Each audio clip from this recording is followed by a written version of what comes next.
my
I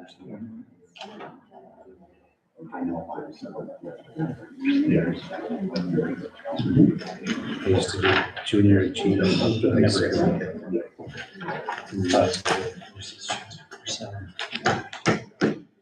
You need an auto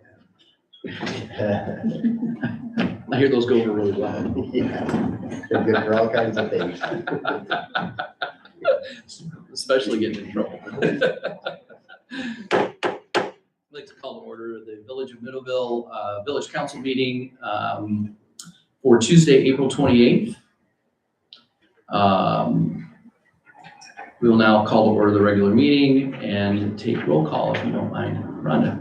Kevin Smith, Oh, here. Stephen Baldry, here. Robert Bishop, Here. Patrick Hilton, Here. John Osterman, Here. Susan Shannon, here, Sandra Wake, here. Exciting. Moving on to Pledge of Allegiance. I pledge allegiance to the flag of the United States of America and to the republic for which it stands, one nation, under God, indivisible, with liberty and justice for all.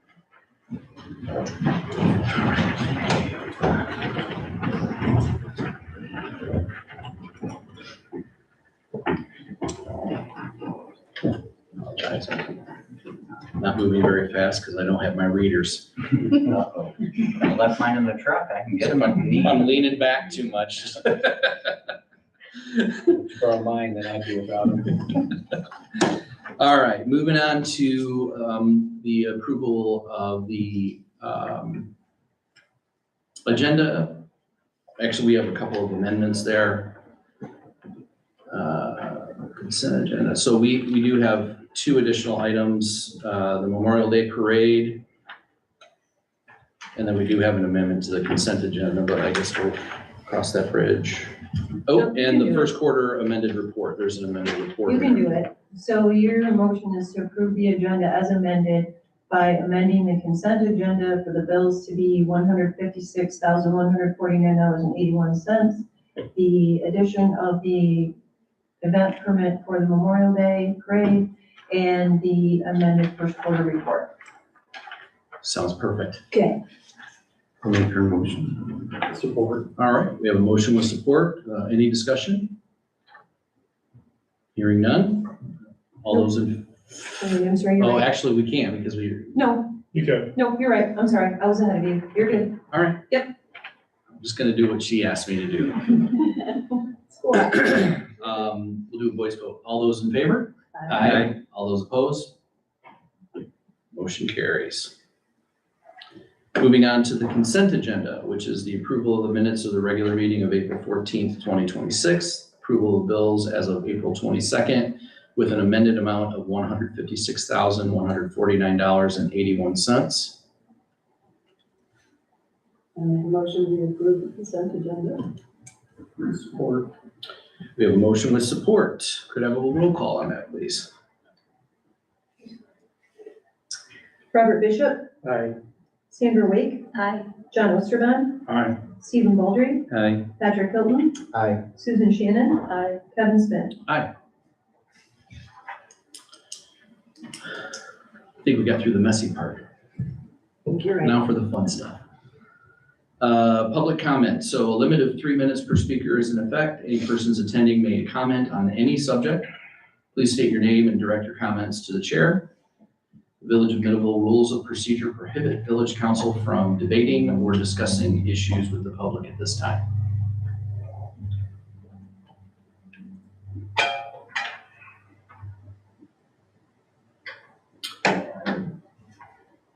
Having none.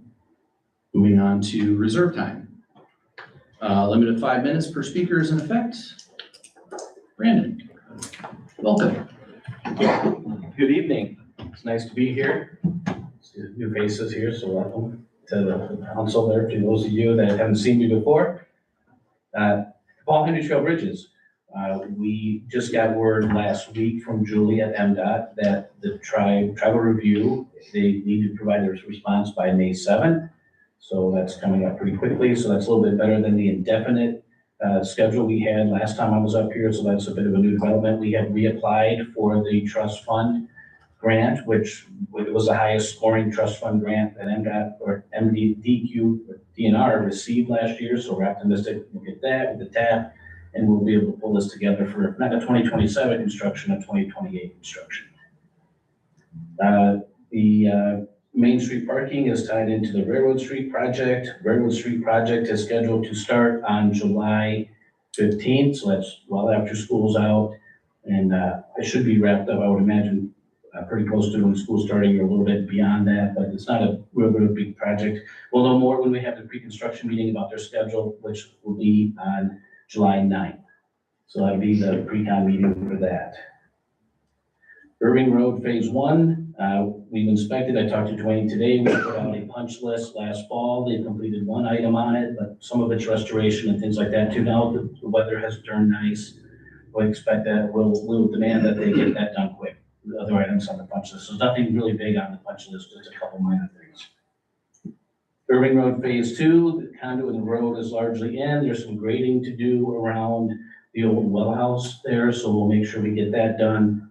And then the rest of the area site will be restored now that it's, the weather has improved and we can get some grass planted. Hopefully we won't have a deluge that just washes everything away. So obviously been a critical amount of rain lately.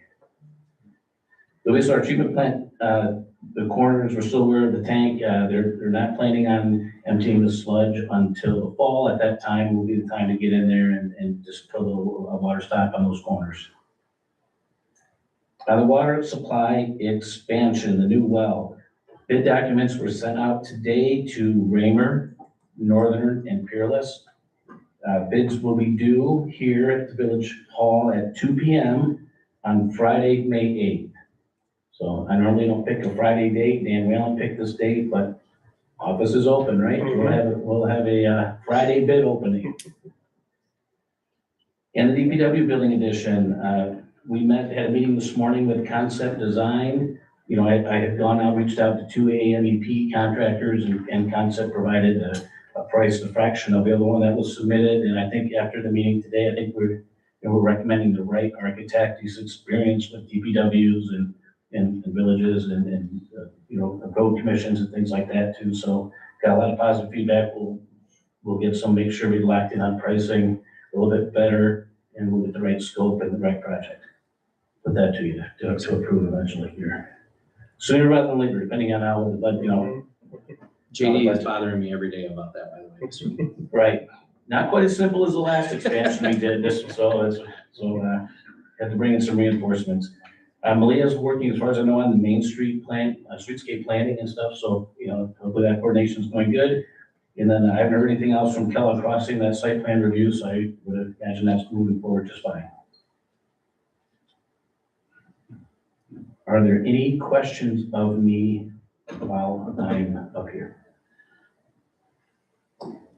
All right. Well, thank you very much. and thanks, you. Appreciate you.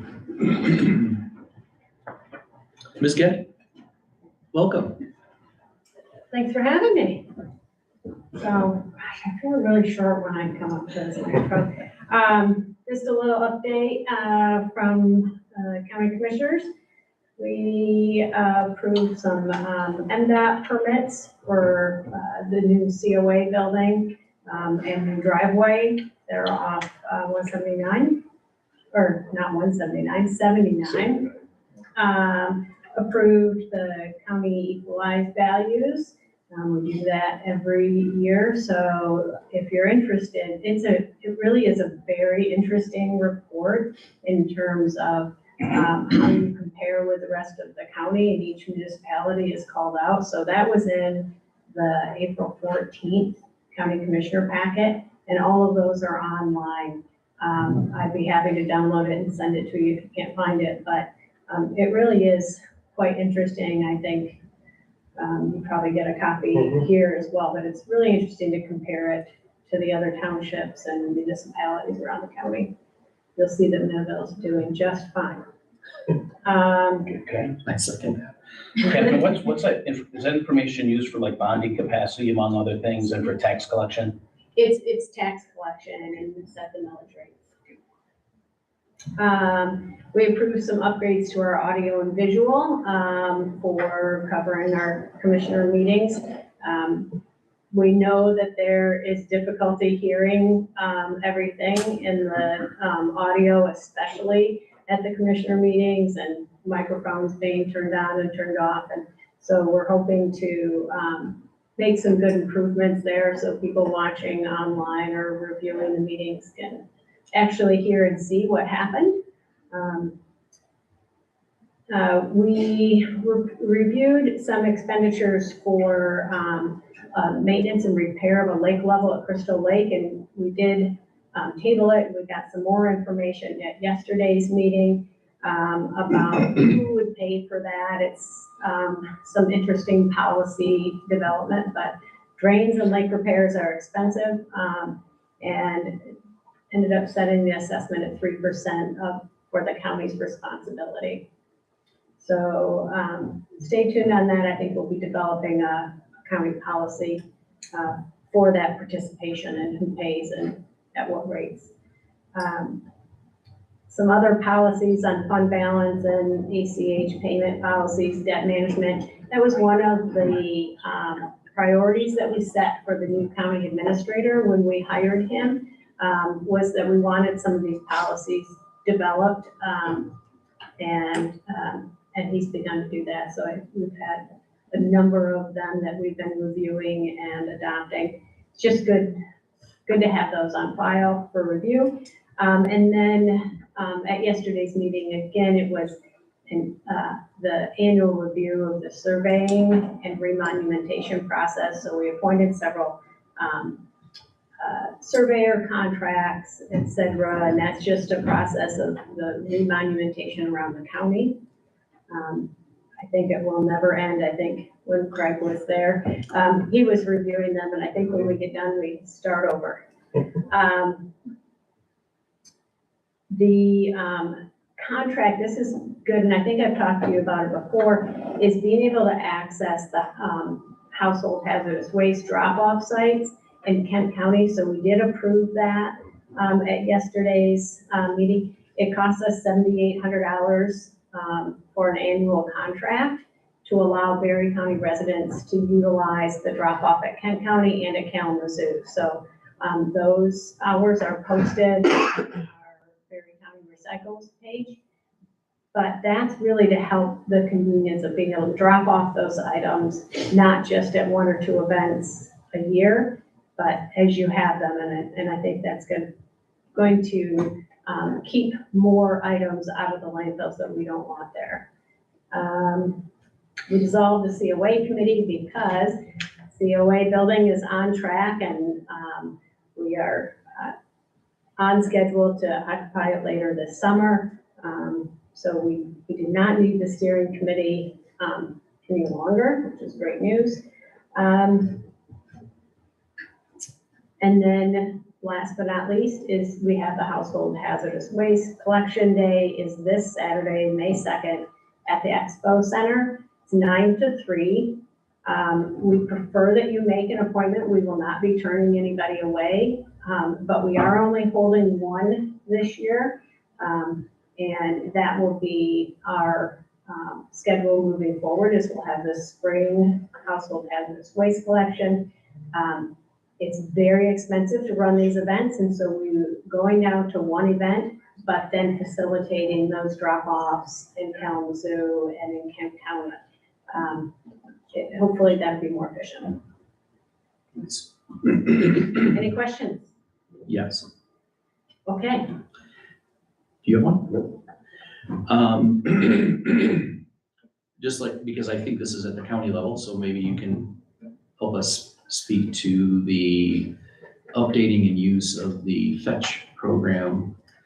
I find that to be an incredible data collection space and gives a lot of at least strategic data points that I think are really necessary in day-to-day, not just for municipality, but even private, right? So I've noticed that it's lacking updates and not really keeping up with what's happening currently. So they do an annual update. Okay. And I actually think that they're in the process of doing that right now. So it used to be more in I don't think there is a day real. that I don't use it. Yeah. I mean, it used to be almost real time at one point, or at least monthly, I it seems I like. don't think it was, It was but always annual? yeah, Okay. it always lagged. That's the first building. So, if you were to go to Berry, or if you were to search for Berry County Fetch, it is a real estate and like plot, land plots. So like if you went to zoom in on Middleville, you could actually get values and who owns what. Yeah, it brings and- up the parcel information, so. And when it you was can sold, Zoom in, yeah, things you like can search it by, resident property owner name, you can search it by address, parcel number. It'll give you information about that parcel, the taxable value, the SCV value, legal description. It'll show you the aerial. You can measure on that, you can draw buffers. I'm sure that, the village uses it all the time as well. It's, and it's open to the public. But it showed it, you hear all these horror stories now about people claiming that people are taking loans and putting them, putting liens on the property, and the homeowner doesn't even know about that. Correct, so there's a registry, and if you go onto a Berry County website, one of the first pop-ups is to register so that you're notified if is there any activity on your parcel. And so it is a fraud alert So system. this really could happen. Oh my It gosh, absolutely can happen. That's incredible, okay. Yeah, so like, it's just phenomenal in terms of the information you get from a planning and zoning and just development. I mean, obviously, we're very interested in what goes on in the village and opportunities for the village to assist in certain projects. And I just noticed that it was lagging significantly. And and maybe it's only been annual and I've just. I will get back to you Yeah. and find out what the schedule Yeah. is and when it's scheduled to Yeah. update. Because I was noticing the same thing, but I think it's because we're nearing the update. Got it, okay. All right, well, more information on that. How do those excuse me, how are those drop-off sites being communicated to residents of Berry County? So, on the, Berry County Recycles, Facebook and website, that, I don't think that Kent County is up there yet because we just approved it, but that will be up there and it'll be shared on social media. There's a materials, what do they call it, recycling guide, and I think you have several in the office to hand out. That's also an online document. But certainly share it with your constituents and people you talk to, because it really is a great service that, we don't have to provide here in Berry County because we have neighbors that have those opportunities. Where is the Kent's facility? 84th, It's 100th Street. 100th Street. Oh, I read the dump. It's over. And there's specific times, so, when I find out what this time is, if you're on social media or on the website, but I'll share it with Craig and he can, share it out, or Kevin can share it out. Thank you. Yeah, welcome. Tyler Morris.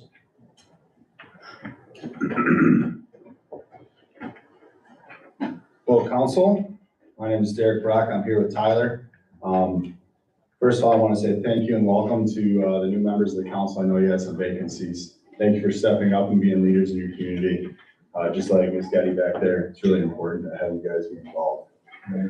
So Tyler and I, we're talking a little bit about this Middleville Adult Softball League, and this young gentleman, we signed up to be part of the league, my wife and myself, and he had 12 teams sign up, including a team that had a lot of people from the Grand Rapids Fire Department. Team full of fire. We're gonna come down here in Middleville and play. But he had to reduce it from 12 teams down to 6 because of the decision to limit the access to Spring Park. So I have a couple thoughts here that I wrote down, so I just want to read this to you and ask you for some action. Again, my name is Derek Brock. I'm here as a concerned community member. I'm here in support of Tyler and Erica, who couldn't be with us tonight, and the Adult Middle Softball League. After reviewing the most recent village meeting, I was very surprised by the decision to deny their request for Sunday evening use of Spring Park. As discussed in the meeting, the denial was based on Middleville Youth Athletics, MYA, being granted authority over all 4 village-managed ball fields in exchange for maintaining them.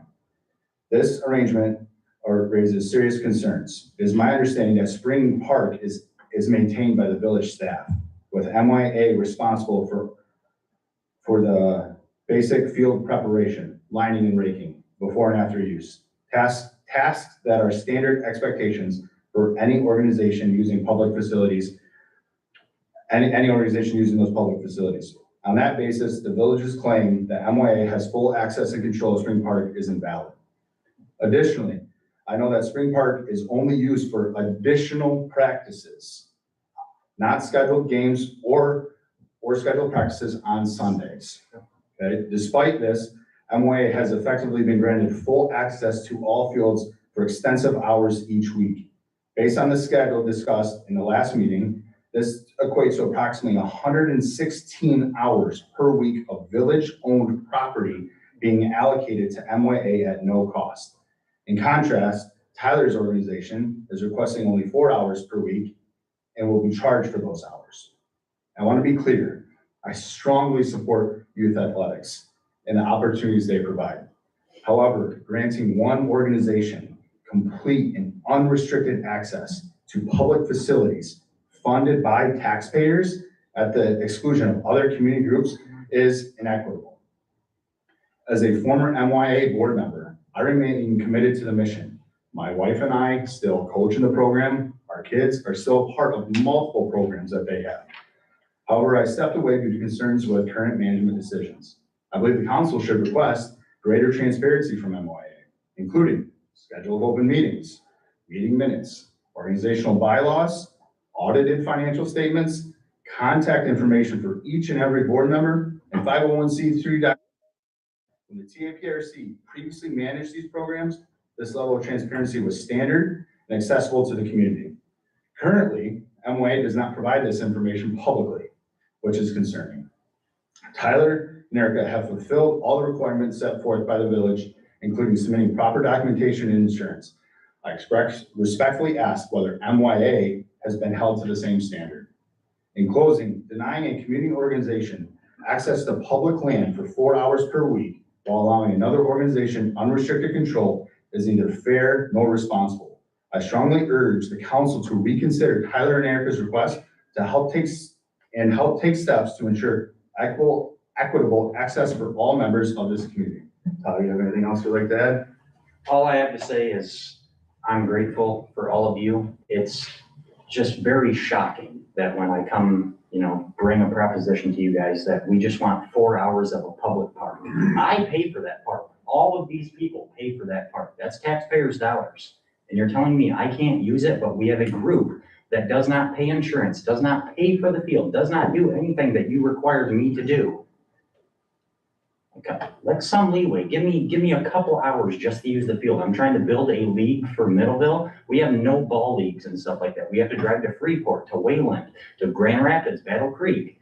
The fact that I built something here that fast the way I did just blew my mind. I put a Facebook post out after communicating with him and the high school organization trying to get some of their fields. And they said, yeah, maybe do a Facebook page and see how many people are interested. I didn't think it'd blow up this big. So I just hope that maybe we could reconsider us having Spring Park because it's such a local place to where it works perfectly for everyone. It's a great place, bathrooms, the ball field, great parking, close to local, restaurants and stuff to where we can go after games and stuff. It's just kind of sucks that we have to move away from Middleville, where everybody lives. Nobody wants to drive far on a Sunday night. So all I ask is that it be, reconsidered and we get a chance to use the field this year.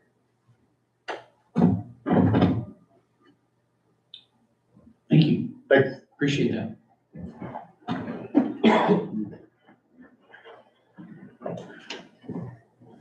And as a side note, meshing the two schedules shouldn't be out of the question. I just think that it's logistics. I think it's just, this isn't denying, I think it was just a logistics scenario.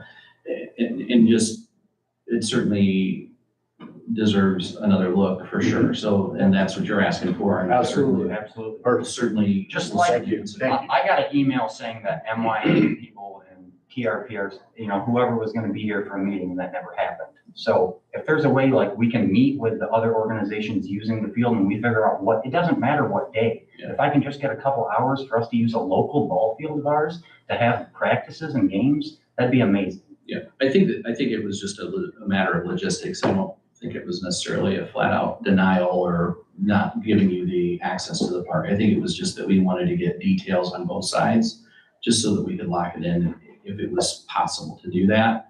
I don't think we had enough data to suggest that we could make a decision at that time.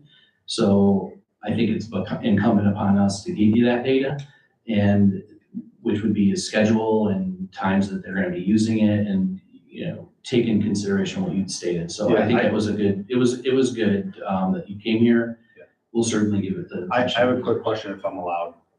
You're welcome. I want to make sure that the council is not giving an organization that's not paying for the field the right to say who can and cannot use that. I don't think that was the nature of our. Great. I don't think that was anything to do with what our decision had last week, so, or the last time we had. But I think it does deserve the attention that you're asking for, and I just want to give you that encouragement. That we'll look into that. Appreciate it. I Thank really you. appreciate it. Yep. Thank you.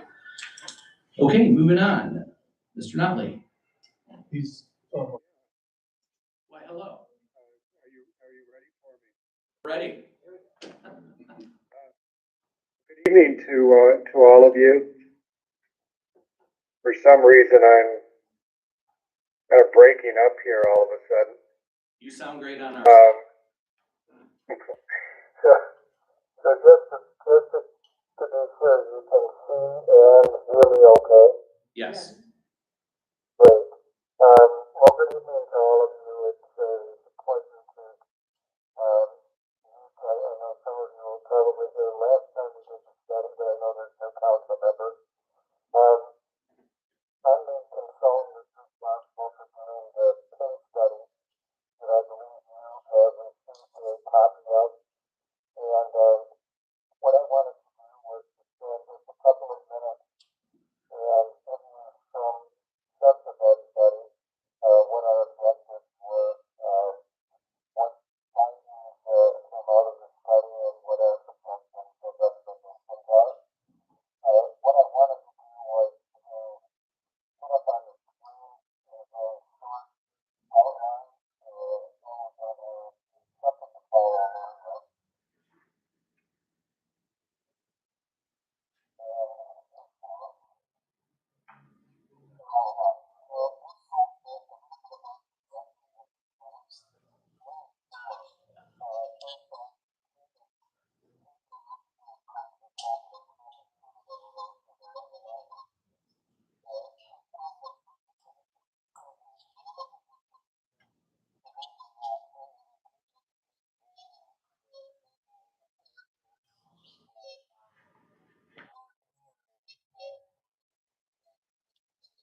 Thank you for the glasses.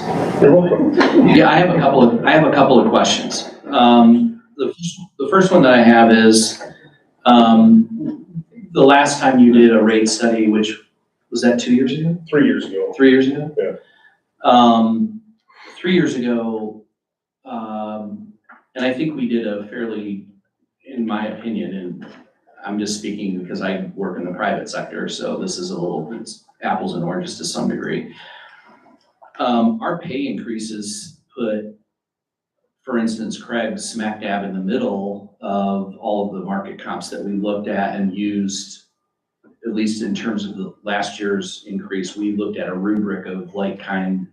It wasn't necessarily in your study, but I think it was just Craig doing some due diligence and using much of the same methodologies that you're using in this study.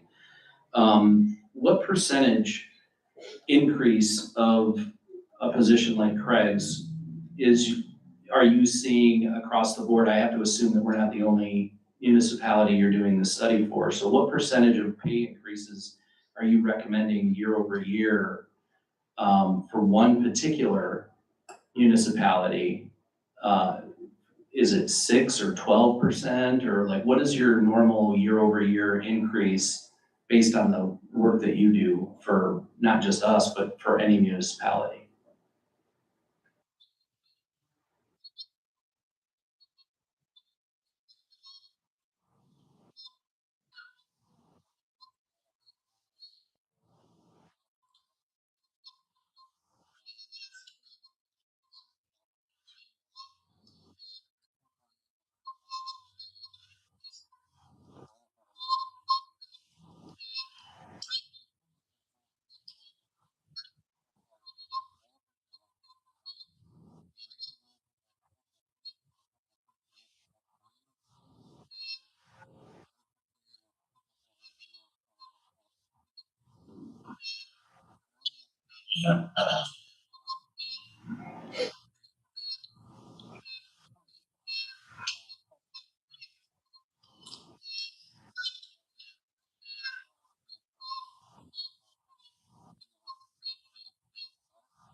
Thank you for that. And the last question I have is, are you using the same municipalities, and is it best practice to use the same municipalities in every rate study every time we do a compensation study? Or I mean, in my mind, I would like to, if we were gonna throw Lowell, for instance, in the study, Lowell's in that study every single time we do a compensation study. There's a number of, and I'm looking at your list and I see comparable municipalities with about the same value, I guess is the best term I can use. So there's many of them that are double and triple that are used in this compensation study than our value in terms of how you came up with, you know, like kind. So I'm just curious, when I see taxable valuation for Rockford at 365 million, and we're at 175 million, obviously that is gonna impact taxable dollars that the village gets. Is it fair to say that when I look at taxable value of 243 million, 276 million, 365 million, 237 million, they have, you know, sort of kind of the same population, but it's really, you know, when I look at Allegan, that's pretty close. Lowell is very close, but, you know, city of Hastings is almost double the population and certainly not quite double, but certainly well over $150 million or $100 million in taxable value that's different. So again, is it irrational for me to think that when you're doing like-kind municipalities to zone in on something that starts with a 175 and be within X percentage of that taxable value and then just do a rate study based on that? And again, I'm just trying to understand like what your method of picking like-kind.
Wonderful.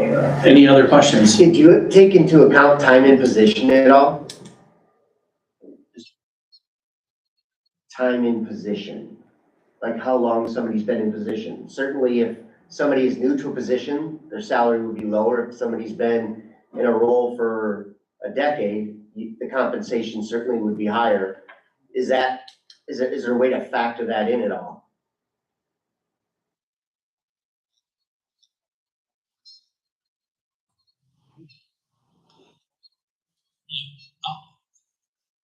So if, tenure in position, so if somebody that's been in a position for 5 years versus 25 years, is that taken into account in your study?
Yeah, it's a good question. I think really at the heart of it is some of these people had 35 years to get incrementally increased and some of them had 4.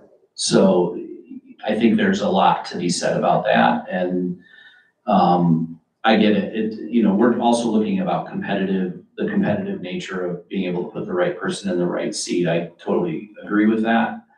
But again, I think when you have the ability to have 30 raises versus 6 or 5 or 4, I think, giving a 35% raise for somebody that's just been in a position 3 years just so that they can match the salaries in surrounding areas, I think it does take away the desire to improve to some degree. So, but I appreciate that.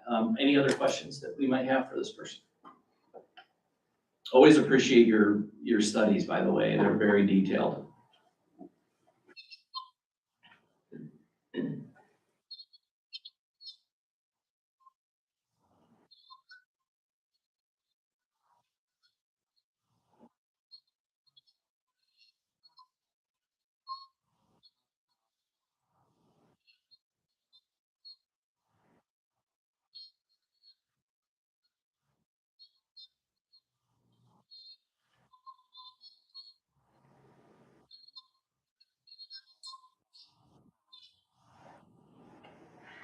Perfect. Any other questions? Would we be able to see a copy of the study that was done 3 years ago? Oh, for sure. Yeah, I can get that to you. Yeah. Sure. Very good. Appreciate your time. Thanks for joining us. Thank you. Absolutely. Thank you. All right, moving on. Thank you very much for your patience and getting those questions.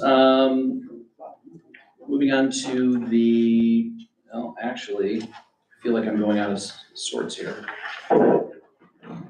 You are on Memorial Day parade. Okay, we are on Memorial Day. Sometimes they're double-sided. Just don't want to miss anything. Petitions and communications, none. Moving on to the Memorial Day parade. Mr. Beck.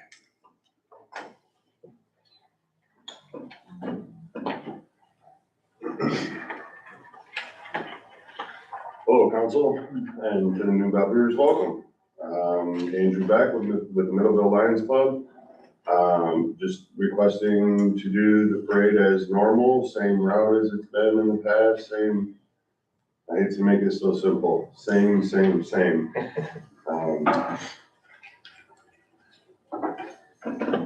I think that's, Sounds good to me. sounds good to Yeah, me. we needed it. Anybody that's The route's willing to do approved by the it. village. Yeah, we'll kick it off and get it going. Rich Jenkins with American Legion will be talking, down at the bridge. He handles that ceremony stuff, and then at the cemetery. Yeah. He also handles all of that. Obviously, there's always a traffic concern, but I'm sure that that's going through the right channels, so I'm not necessarily concerned about that. Any other concerns? Is the band gonna be there? What's that? Is the band going to be there? That I don't know. I don't have my hands that deep in this parade. I know that we always reach out to the band. We always hope for the band. I know that we've got a lot of ideas for this parade. It's just whether or not we can. In some cases, the colleges are doing really good in their sports, and so it's tough to get the trucks to join in such ways. But I believe our band should be participating in it, but I don't personally know that for a fact. Just last question I have is volunteers for the barricades and stuff, you're getting all that squared away. Yeah, we know that's one of the biggest things, and communicating that with the police department, and obviously with the DPW. So yes, that is being handled. All right, well, I think a motion is in order to approve the event permit for Memorial Day Parade for May 25th. And we'll be repeating to Memorial Day parade. Support. Do a motion with support. Any further discussion? All right, all those in favor? Aye. All those opposed? Motion carries. Thank you, sir. Appreciate you. Moving on to public hearing. Ordinance 2146. We will begin by opening the public hearing at 7:58. Sure. All right. Public hearing is in effect. Good evening. So the subject is the public hearing and consideration of proposed ordinance number 2146, an amendment to section 78-626 and 78-628 of the zoning ordinance for obscene signs. Recommendation, staff recommends that the village council adopt proposed ordinance number 2146. The suggested motion would be a motion to adopt ordinance number 2146, amending section 78-626 and 78-628 of chapter 78 of the Code of Ordinances of the Village of Middleville to update the definition and prohibition of obscene signs in conformance with applicable state law. Background. The Village of Middleville zoning ordinance currently contains a definition of obscene or offensive sign in section 78-626 and related sign restrictions in section 78-628. Staff has been advised that the existing language may be outdated and is not fully aligned with current state law standards for defining obscene content. Proposed ordinance number 2146 was prepared to update this language, ensuring the village's sign regulations reflect the applicable legal framework and remain enforceable. Proposed amendments. Ordinance number 2146 makes the following targeted changes to chapter 78 of the Code of Ordinances. Section 78-626 updates the definition of obscene sign to conform to the three-part test required under applicable state law. 1, the average person applying contemporary community standards would find the material taken as a whole appeals to the prurient interest. 2, the material depicts or describes sexual conduct in a patently offensive way as specifically defined by state law. And 3, the material taken as a whole lacks serious literary, artistic, political, or scientific value. Section 78-628 amends subsection 11 to conform the related sign prohibition to the updated definition. Planning Commission action. At its regular meeting on April 7th, 2026, the Planning Commission conducted a public hearing on proposed ordinance number 2146. Following the hearing and consideration of public comment, the Planning Commission voted to recommend approval of proposed ordinance number 2146 to the Village Council. Fiscal impact, there is no fiscal impact associated with adoption of this ordinance. The alternatives, council could deny ordinance number 2146, and the ordinance is attached to this document as well. Thank you.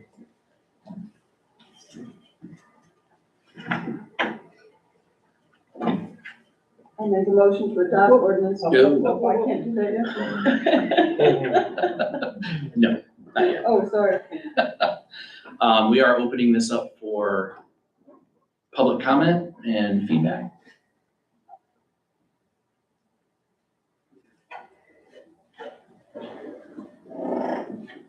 I guess I would like to say one thing about it.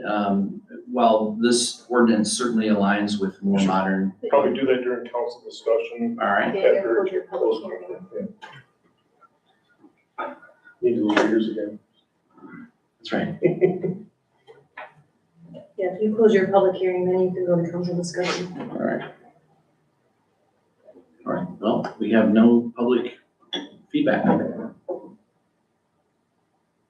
We will go ahead and close public hearing at 8:02. Bringing the regular council session back to order.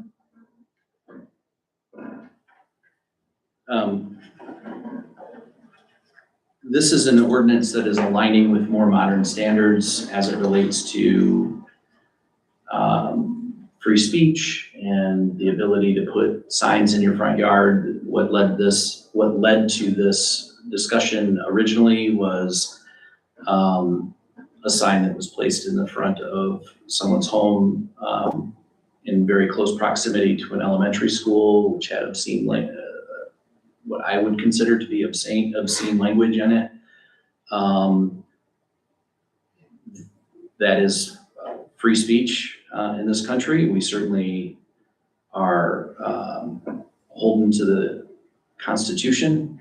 But again, this does not tighten those regulations or our ability to enforce whether or not if a complaining neighbor decides that they do not like that type of language on a sign as their children are walking to an elementary school and make a complaint, this ordinance would certainly solidify their ability to fall back on freedom of speech rather than having our own bespoke definition of what we consider as a community an obscene sign. On the other side, it does open up the opportunity for us when we do define what obscene signs are to potential litigation and certainly a lot of attention based on the fact that if a community says no to specific language, then it opens up a lot of other complicated things. So just understand that when you say no to one side, you're saying yes to another, and that's just something to contemplate while we put this before a vote. Any other comments?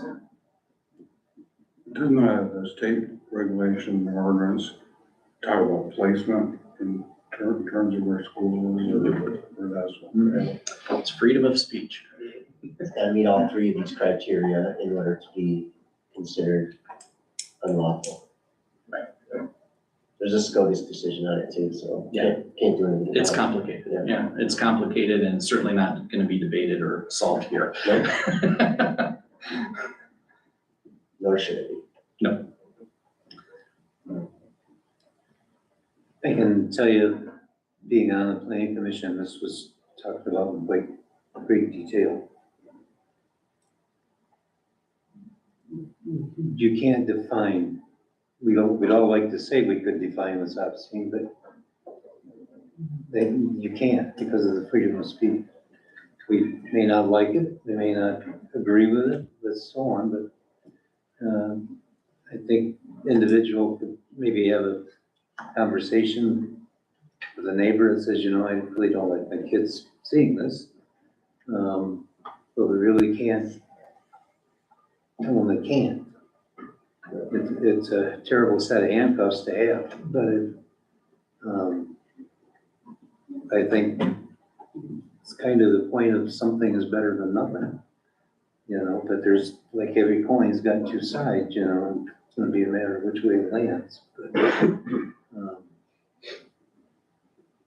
myself, it's better than nothing. So I'll put it that way. And that's why I voted for it on the planning commission. I would vote for it too. Then let's put that to its test. A motion is in order for this.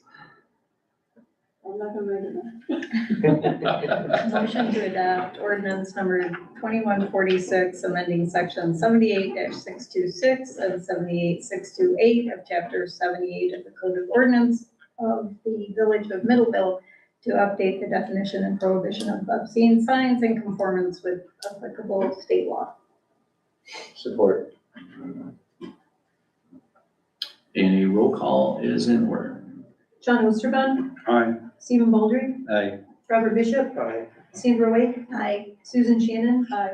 Patrick Hilton, Aye. Kevin Smith,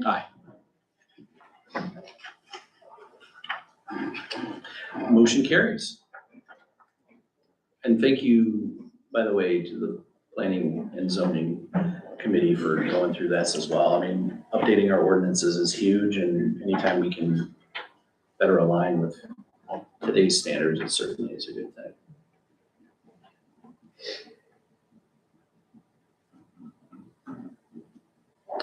All right, moving on to Mr. Powers again. Thank you. So this is related to resolution 26-04. This is the temporary suspension of enforcement related to the RV storage. That this has been presented on an annual basis. It's related to when people are preparing their campers for getting them ready for the season, whether that's putting them away or bringing them out.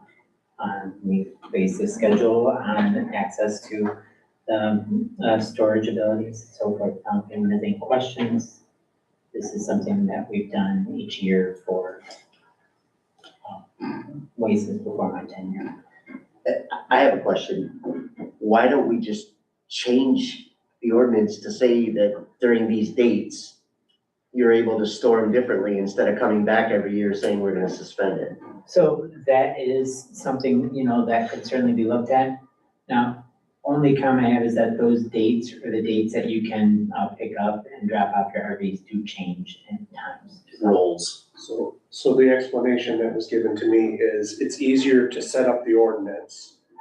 And then because you have to go through this process here with public hearings and all this stuff in order to change an ordinance. So if we just put the ordinance in place, we can, with a wave of our magic pens, ignore it for a temporary amount of time.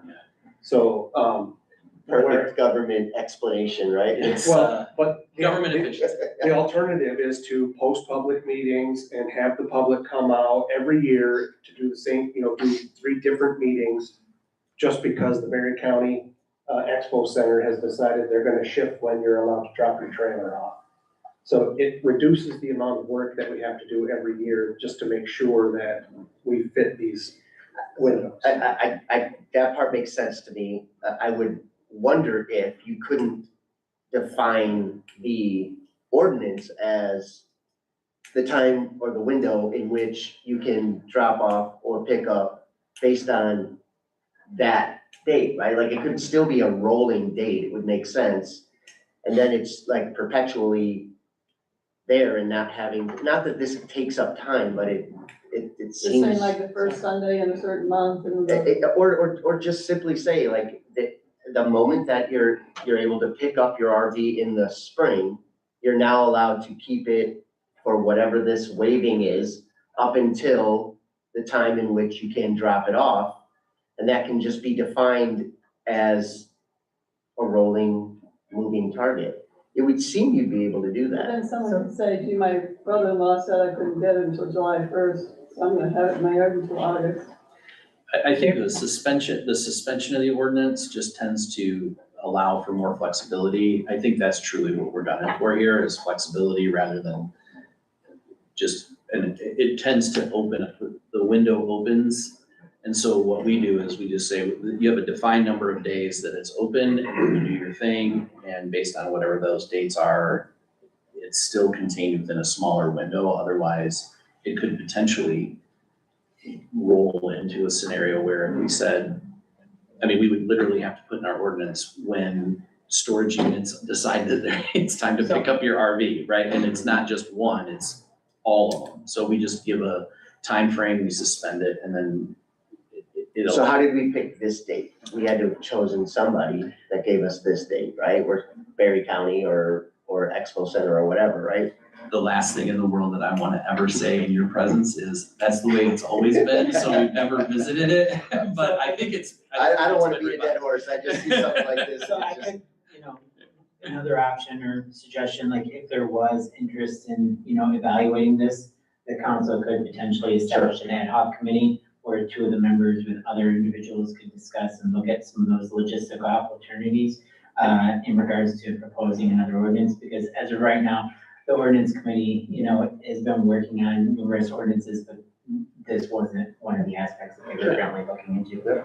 So if that was something that the council was serious in considering, I would, discuss it. Great answer.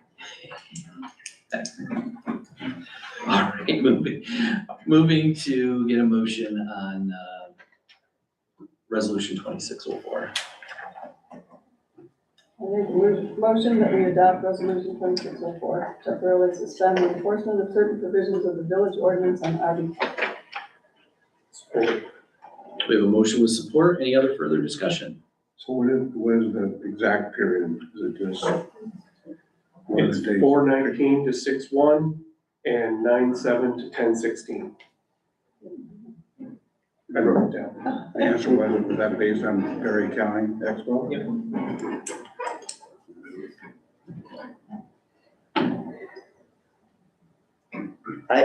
What, No, go ahead. somebody supported, I have no, We have a motion with support. I'm waiting. Any other further Oh, discussion? no, I do not have anything. All right.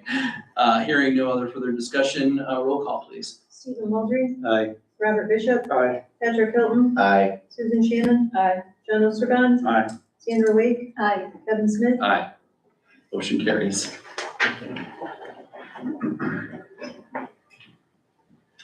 Mr. Stolzenberg.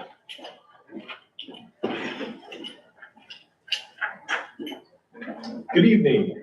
I believe Ms. Glormar is on line too, if you have additional questions for her, but, is a resolution to approve, budget amendment or amending budget resolutions, really, text change in this, text amendment, to clean it up how the auditors like to see it. For lack of better explanation, kind of removing some double negatives as we're going through the budget process. So, I'll make a motion to approve resolution 2605, amending exhibits for prior fiscal year 2025 budget amendments resolutions. Support. We have a motion with support. Any further discussion? Hearing none. Roll call, please. Sandra Wake. Aye. Patrick Hilton, Aye. John Osterban, Aye. Robert Bishop, Susan Shannon. Aye. Stephen Waldry, Aye. Kevin Smith. Aye. Sorry. Moving on to Mr. Stolzenberg, Village Manager Report. Yes, so I got my report in front of you. Hopefully you've had a chance to read it. One thing we do need to handle, I sent out an email looking for consensus on the date for the SME kickoff meeting for the guardrails, if you will, for tip and incentive discussion. I received email from Pat and from Sandy saying they couldn't be there. So reached back out to Travis. He'd like to have something where most everybody's there if at all possible. So if you could look at some dates, maybe even before a council meeting, a couple hours before a council meeting or something like that, and let me know if those would work. If we could try to handle that. I don't know if everybody's got the calendars. If not, we can circle back email wise too, but I only received a handful of responses that way, so. Obviously the week of the 19th is bad, that's graduation week. And then the following is Memorial Day week, so we could do something before the meeting of the 26th. Or then we're into June 9th maybe. Want to do something before the meeting. I'm okay doing something before the meeting, but I don't have a job, so. Good, except for the 26th. I'm gone. That's right, you're going to 26th. Sorry. Yep.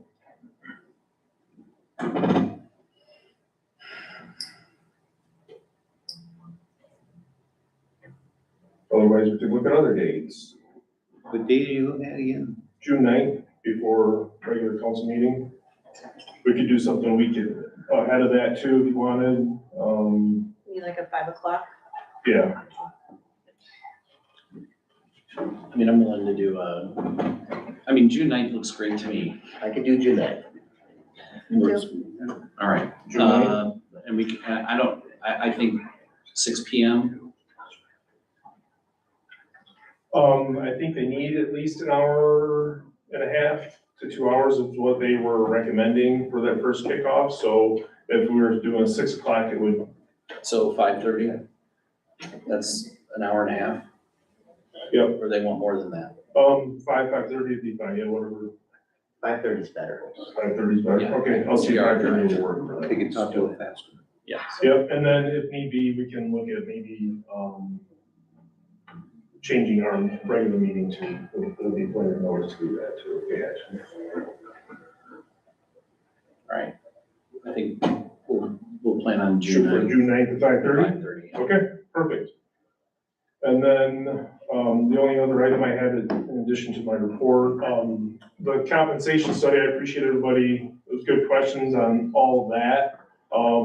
For action for a council, obviously, every year, annually, towards the end of the year, you handle, my contract and compensation and things like that. And then typically I work with the staff on the rest of the rate changes and things like that, based on what we can do budget wise. So I guess what I would ask action wise is maybe to allow me to bring a proposal of a budget amendment for everybody else except for me. Obviously, you guys would handle me and then move forward with that.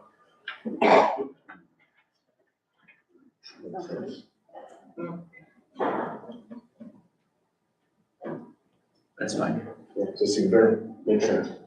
And then, obviously, the outlier in the study was Doug's position, but he has kind of a combination position also.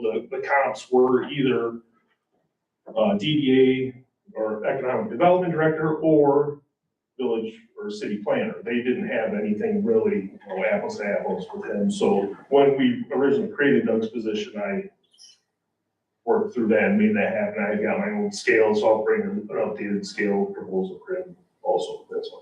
And I think, in many ways, again, how we have it structured right now is great in terms of Doug, is great for, I always bring this up. You're gonna, until you take 9 hours of video training on what a Main Street program is, you'll understand that what we have right now is really just a general alignment of how we marry the village initiative with the DDA initiative and try to have direction and goals and things that help create some guardrails for the DDA, because I've had conversations with Mr. Stolzenberg and it's complicated.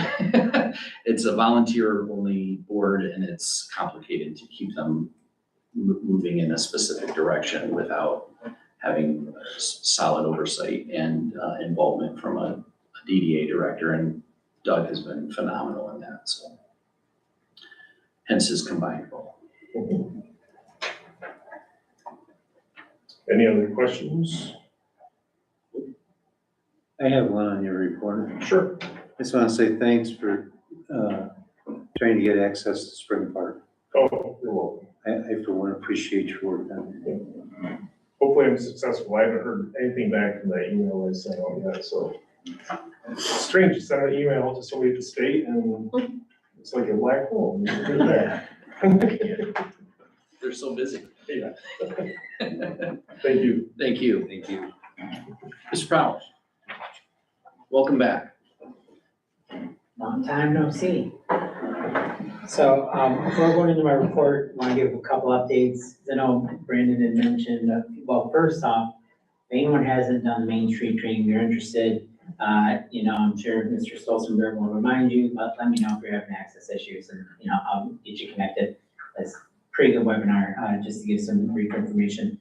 And in regards to Brandon's comments earlier, a couple things. So the Main Street Vision Plan was finalized as to where at the next Planning Commission meeting, you're going to be reviewing that for potential consideration to plan updates, and that will come to the Village Council at a later date, depending on what happens at the next Planning Commission meeting, as well as the Kellogg Crossing that PUD was presented in a public hearing to the Planning Commission, so that will be coming up at your next meeting.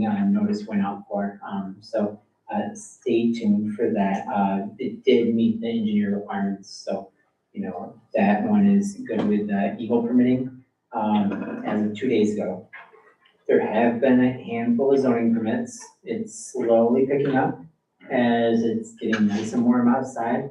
And I've got a good amount of updates on other committee activities and so forth.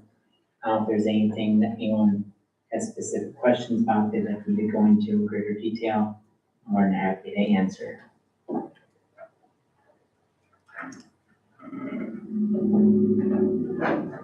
Thank you. Thank you. Thank you. Mr. Ricker. Welcome. Thank you. Thanks for hanging in there. Yeah, for sure. I don't have a ton for you tonight. The one ordinance thing that I pointed out on the report is not anything really to take action on. It's just a matter of getting the point to the right place. But I just want to let you know that when I find stuff, I'm going to let you know. You can see the 2 pages or so of activity. I've really been, a lot of people have been pretty responsive, and then there's some things that are going really slow. Maybe you noticed the Bella Bay sign came down today? Yeah, so that was a good thing. You notice the band is gone, right? People are for the most part being pretty cooperative and haven't been yelled at yet. So that's a good thing. Be tagging some houses on Thursday for mowing. We already have some people who I have letting things go too long, but anybody have any questions or? Just another one for you, the back of your pocket. Sure. Across the street, is a building that has some stuff in the door. We actually, Mr. Powers and I talked about that today. Yeah, so we're aware. And I think you actually took some action on that today, right? Yeah, so we're aware. Okay. Yep. Yep. We're working on it. Perfect. Thank you. And if you find some, I will say this too. One of my things I'm looking really forward to is taking care of the peddlers that don't have permits. I've already done one, I can't wait. I'm so anxious. But if there's ever anything that you guys see, feel free to shoot me an email or whatever. I do get out to the whole village at least once a week. But sometimes you miss things because like today, I'll just say, today I was looking at yards, right? There may be some other things that I missed, but that wasn't what I was looking for. So if you happen to see something, don't hesitate to shoot me an email, say, hey, by the way, you need to go take a look at this. I'll be happy to see it. Thank you. Yeah. Appreciate you. Yeah.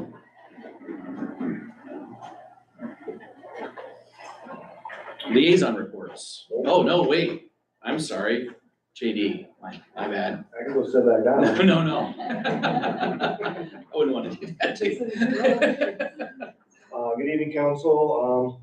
Nothing too crazy going on. The SCADA system's up and running. We should be finalizing that hopefully next week or two, so bugs to work out. There was some screenshots that were provided to kind of get a look of what that is and what it looks like. Yard waste has started, yard waste collection has started. We are asking residents not to bring yard waste to the DPW area. Safety and liability reasons, that's why we provide a curbside pickup. Can't have you dropping off up there. We had students over for the high school service day on Friday, and that went pretty well. Couple of buck bench shovels and some paint dripped everywhere, but kids seemed to have fun. They were in class, so they were happy. There was an asset management course for decision makers, council members. It's a 2.5-hour e-learning class. I highly recommend it. I went through the long course, which is about 40 hours of class time, and very educational. It'll help you understand when I'm up here asking for money for stuff and why I'm doing it. Very educational.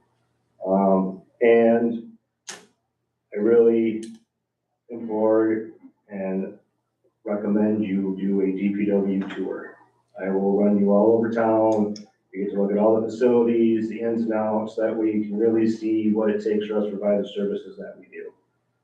You'll understand kind of why I'm asking for an upgrade of the DPW, and why I got the new SCADA system and stuff like that. So it's a very good behind the scenes look as to what it takes to do what my staff does.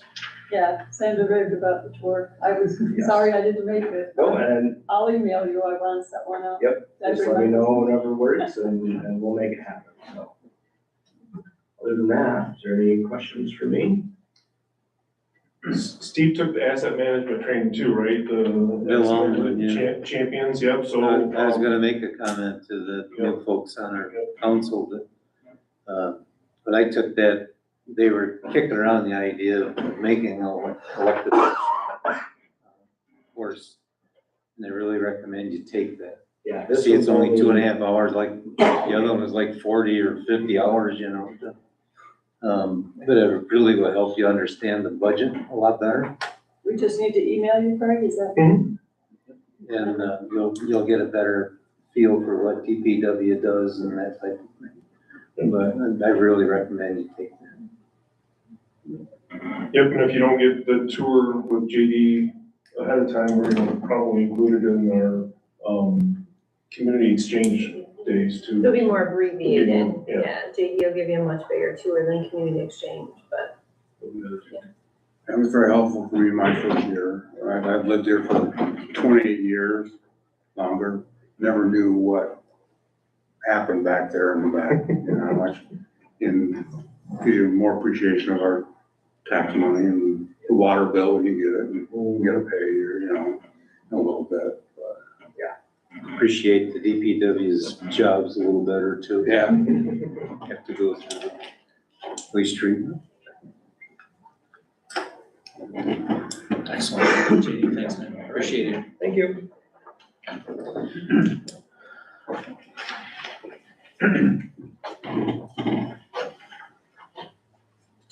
Liaison reports. I have. Everyone's like, oh.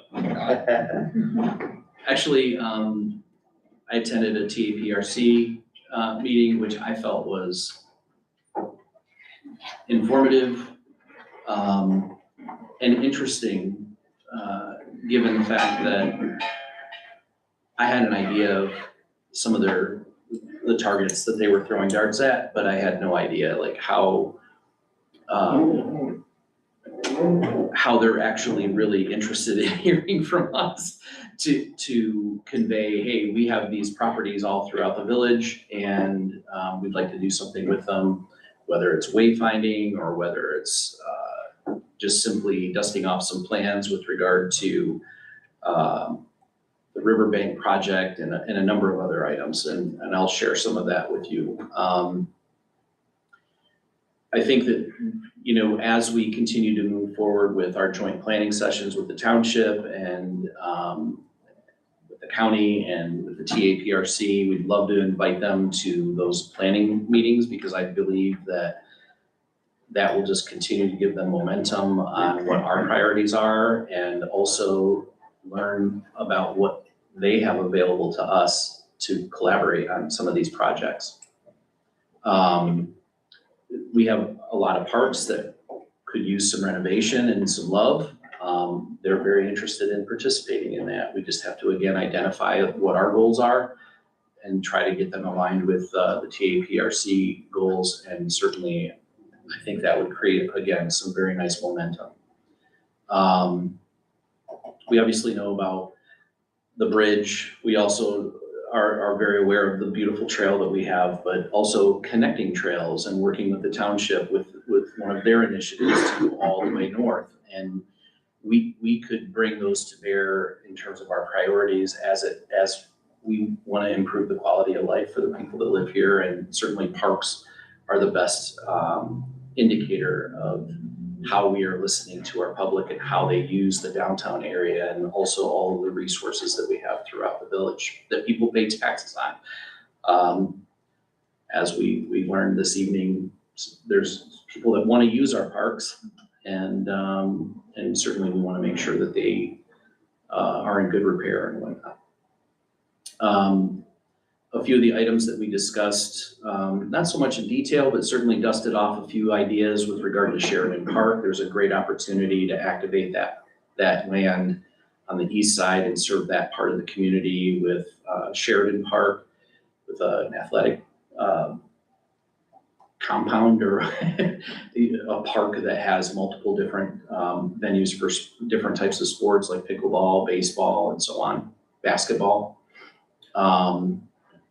We discussed some items in the 2012 master plan, which included a beautiful plan that we had spent thousands of dollars on getting some of these plans implemented, and then they just got put into a filing cabinet and never talked about again. And dusting some of those plans off to see and carry on the momentum that was occurring when we got the pavilion, when we created the boat landing and the parking down there and some of the improvements that we've made to the trail. There was a very concerted effort to leverage the resources available to us, and the TAPRC have a lot of resources that we can plug into that can help us continue what I felt like was a momentum that was lost certainly while I started on council. And I think that, you know, reinvigorating those goals and reinvigorating those plans will certainly give us a lot more discussion points to share back and forth and certainly create, again, some momentum on some great improvements. We also talked about, very briefly, and I just selfishly so, because I really want to put a sign up at Wildwood Park in Rolling Oaks, because it's just kind of like this hidden gem that people can go for a walk, and there's really literally no sign to indicate that there's a park there. I don't think it would be a huge investment and a great collaborative project for the TAPRC. And we, you know, Spring Park's getting a lot of attention today. So it's worth bringing up. There's a lot of improvements that we could be making there. There's some broken fences and things that we could be given to DPW to help take care of that. But also in terms of getting funding, we certainly can work through the TAPRC and get that worked out as well. So I felt like that was such a great meeting. We talked about a lot of things. And I'm really actually looking forward to our next meeting so that we can continue to build on what our conversation led to during that meeting. And just tongue in cheek, and I'm probably, again, being a little bit selfish in saying this, I don't know, the park name where the pavilion could really use a rename and maybe honor a leader of our past. We throw around the name Charlie Pullen a lot. For those of you who don't know who he is, served this community for decades selflessly and was very good at his job as village president, and huge shoes to fill. But I will say it would be wonderful for us to pass an ordinance to name, go ahead and say it, Doug. What's the name of that park?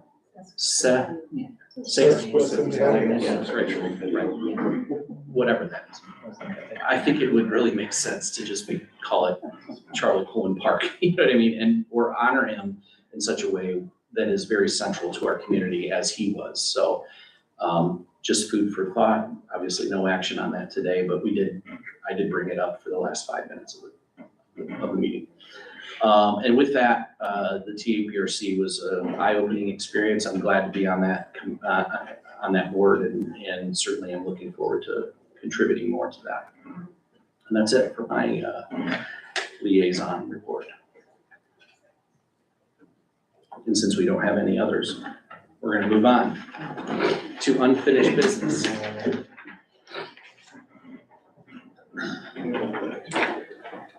Let's take the whole pile of them.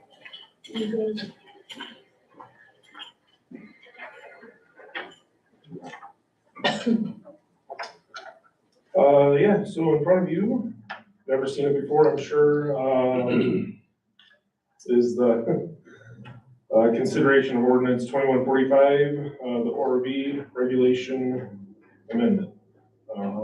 Doug's here if you have any questions, but I think it's been here in front of most of you for long enough. You probably have a good understanding of it. Even if you haven't been on council yet, you probably still have a good understanding of it, but if you have any questions, we'll have to answer. I do have a question. Otherwise, consider, sure. Okay, so now the 8-year-olds in the neighborhood were riding their mini bikes. According to this ordinance, they cannot do that, is that correct? According to state law, they're not supposed to do that. Oh. Yeah. So we had that discussion with Sergeant Ware. He was mistaken on where the state law landed, the last time he was here. The next time he comes, he's planning on updating you all on his thoughts on that, but he was incorrect. Yeah. Yeah, they are not allowed to ride. They're not allowed. They're not allowed to ride. Can't ride on the sidewalk? No, not even a little. No. One thing that I noticed was that no one operating can possess alcohol, but I didn't see anything about anyone driving under the influence. Is that covered in a different ordinance, or? I think that's still state law. It's state law. Oh, okay. I just wanted to- You can't drive intoxicated. It's not about driving intoxicated. It's about when you have, so what the ordinance does not cover is when you've got your over 12-year-old in control of the vehicle, you also need a licensed driver. Nowhere in the ordinance does it say that driver has to be sober. It just says that there has to be an adult with a license in there. It doesn't say they gotta be able to take over the vehicle. It just says they gotta be there. He did say they had to be able to come to immediate assistance. Well, that wouldn't be the same thing. No, not take over and drive.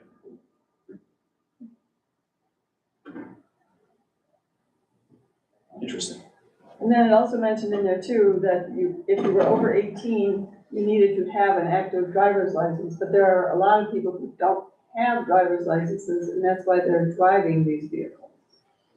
In order to drive on the road, a vehicle on the road of any sort, you have to be a licensed driver. It's covered by state law, and that is if you're operating a motor vehicle on the road.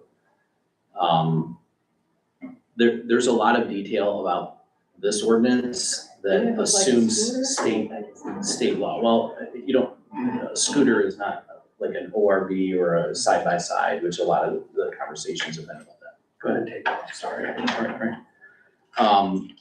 So I think ultimately,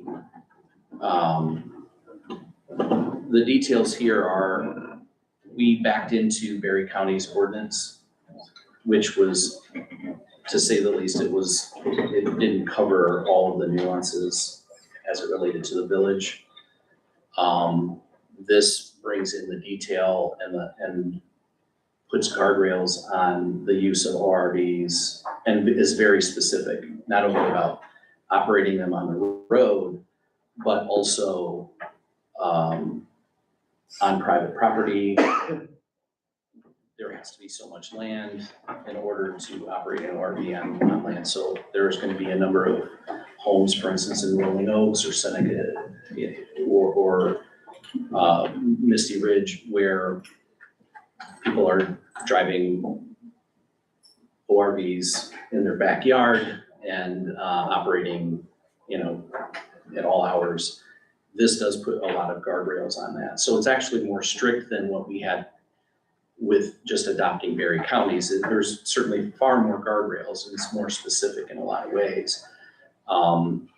But interpreting it as we fall back onto not only the county, but also the state, all of the rules that apply to the state apply to the village. This just creates additional guardrails in terms of acceptable use of ORVs. I hope that clarified. Well, it does, it's just I have a number of people already in my neighborhood this is going to go against, and. Right. And they're not likely to follow it.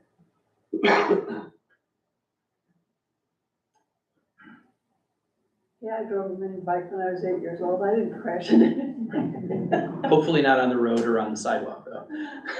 I think to address the other about the alcohol, and adult driver, then if they're under the influence and they take over the vehicle, They're breaking the law. they're breaking the state law. So I mean, to say we have to have something in our, just to cover that, under the influence, that's covered by state law. You have to have every word in there, We're gonna have to.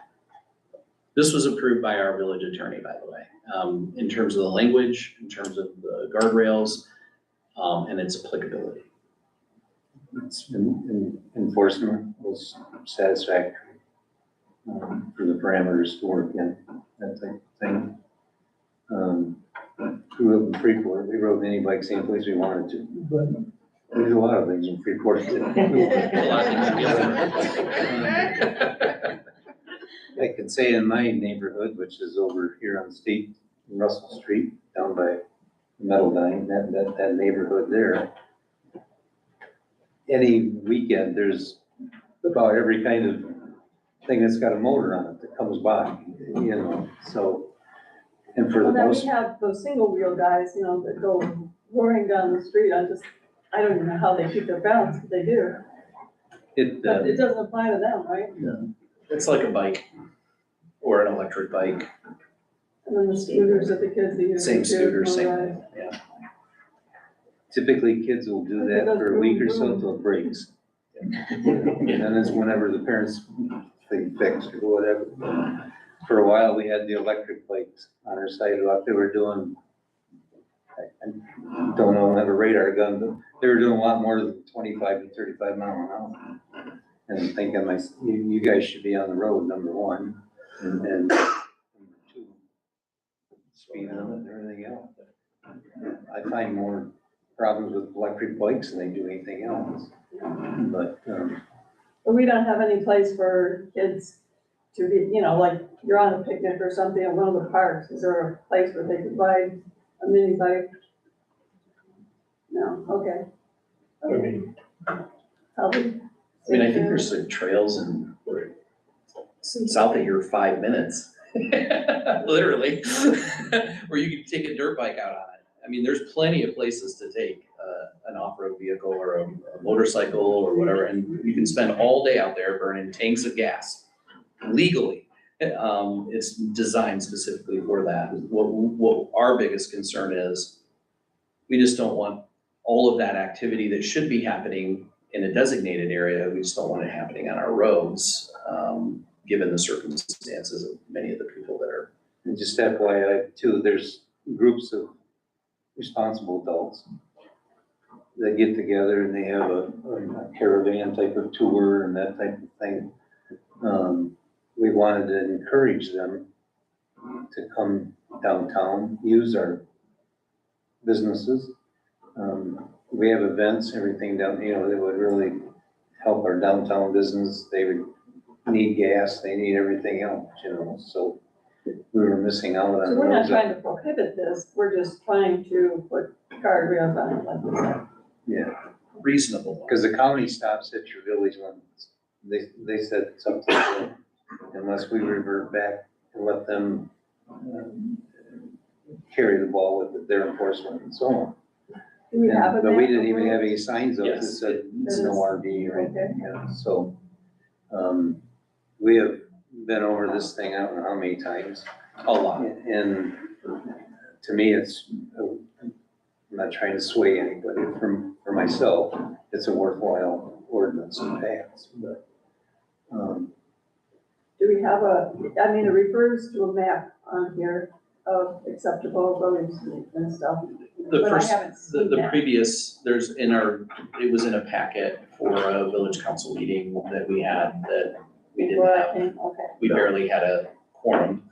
And it was very detailed. The map has highlighted roads and it's fully available in the packets online from our previous meeting when this was brought up. So in lieu of saying it's in our packet, we should probably read that.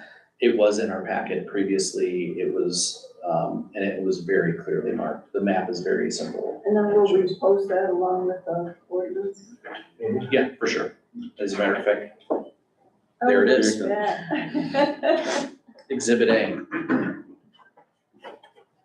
So what the intent here is that there are acceptable routes to go to downtown. There's not acceptable routes such as 37 where they should not be on that road at all, but they can go across it perpendicular. And the other thing is that with regard to parking and so on and so forth, they're freely able to park and use up a space. Because if they're using a space, there's a strong possibility that they're down here either enjoying the trail or going to a business, and it's encouraging traffic to our downtown. Mr. Beck has brought up however many times he's been before this council, events where they get 50 to 100 people and they go through Middleville and they stop down here, they have a lunch at a restaurant, they continue through, they go for a drive through the community and just generally bringing traffic to Middleville. They Oh, go- yeah, I'm not So- against it, I think it's a great idea, it's just, I know people where it's going to hurt their activities, so. Yeah, I think at the end of the day, the goal here is that if they're doing something, we don't want anybody to do anything illegal, but we also don't want to criminalize people that aren't doing anything illegal. And I think that's, making criminals of good people is not the aim of this ordinance. It's actually to embrace the people that are following the rules. And it's meant to create guardrails for people that choose not to follow the rules and then makes it very enforceable for our law enforcement to take action, which is what we've lacked for a lot of years. But all good concerns, by the way. Any other further discussion? All right, I think we need a motion to approve the attached proposal. I'll make a motion to approve ordinance 2145 for the. Support. We have a motion with support to adopt ordinance 2145, ordinance to amend Article 7 of Chapter 66 of the Code of Ordinances of the Village of Middleville relating to the operation of off-road vehicles within the village. Any further discussion? Hearing none, could I please have a roll call? John Ostergon, Aye. Susan Shannon. Aye. Sandra Wake. Aye. Patrick Hilton, Aye. Stephen Baldry, Aye. Robert Bishop, Kevin Smith. Aye. Motion carries. Put that into the filing cabinet and never open it again. All right, new business. First quarter amended report. Yep, and Ms. Bloomer is still on line and leave unless she fell asleep. She's got her pajamas on now.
I mean, I went through it already, so.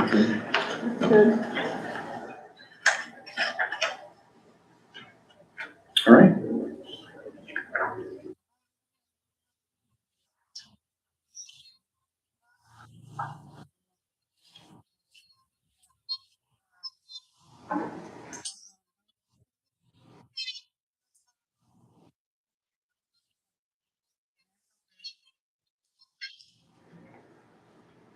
Excellent. Okay. I believe a motion is in order. You don't need a motion. You just have to- Oh, is it? Yep.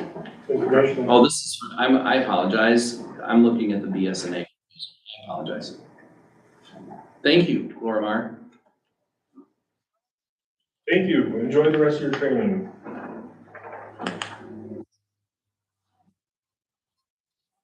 Oh, okay. By the way, just for the record, these financial, and budget reports as they are today versus when I first got onto the council are light years ahead of where they used to be.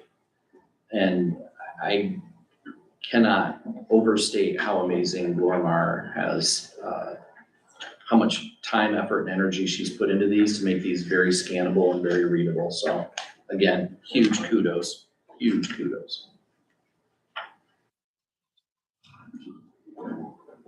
She may get to step two someday. Yes, if she works. Sorry, I forgot the microphone was on. All right, Mr. Slauson. Take it for the way of this man. I think we've all been here a little too long. Yeah.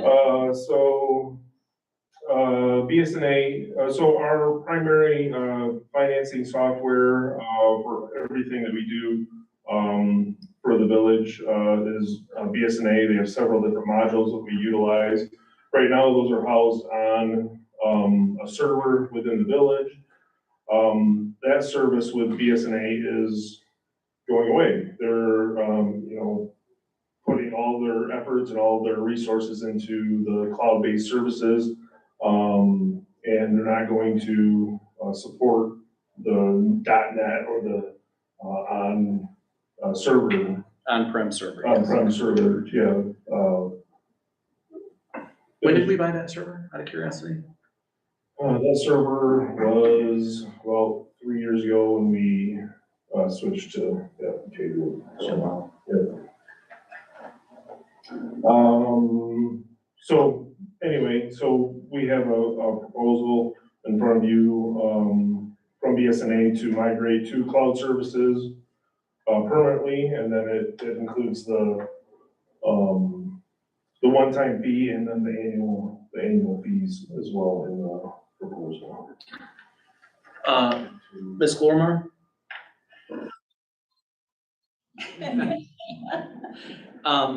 What's the on-ramp period? I know the last time we talked about this, and it was 3 years ago, by the way, the on-ramp period to go from on-premise to cloud at that time was like 9 to 12 months. Is that improved any or? It's about, they quoted us like 6 to 9 months is what they said. Still not the same. Okay, maybe a little better. Nice. Okay. Yeah, but if it's approved today, we're hoping to have it, by the beginning of next year, so. Just in time for year end or just after? Probably in time for the 2026 budget or audit process. Nice. 27.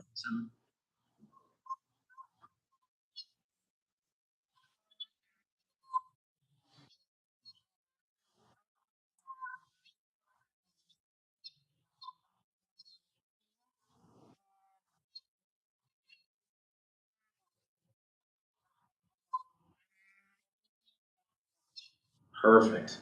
That's what I'm, music to my ears. All right.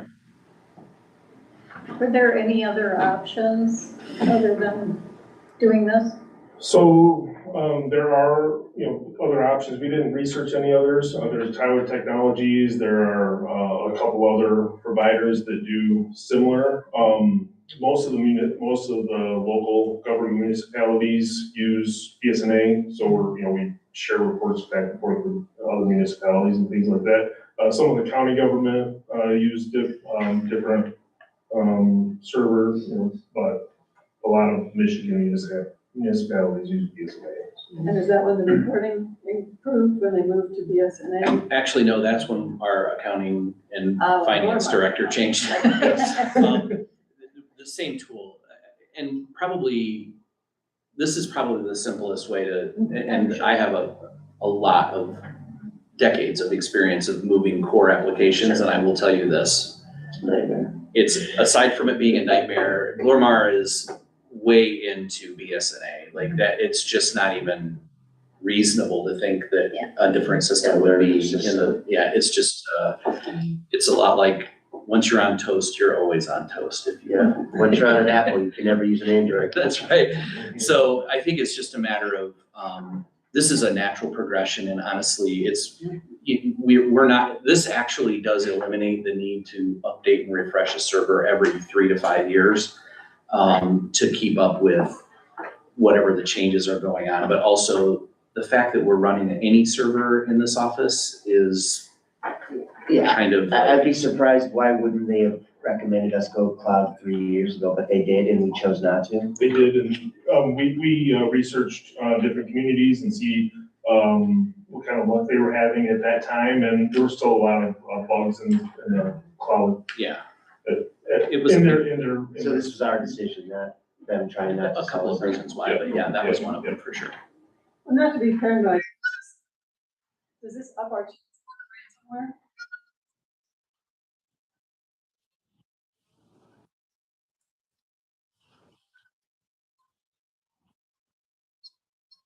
Yeah.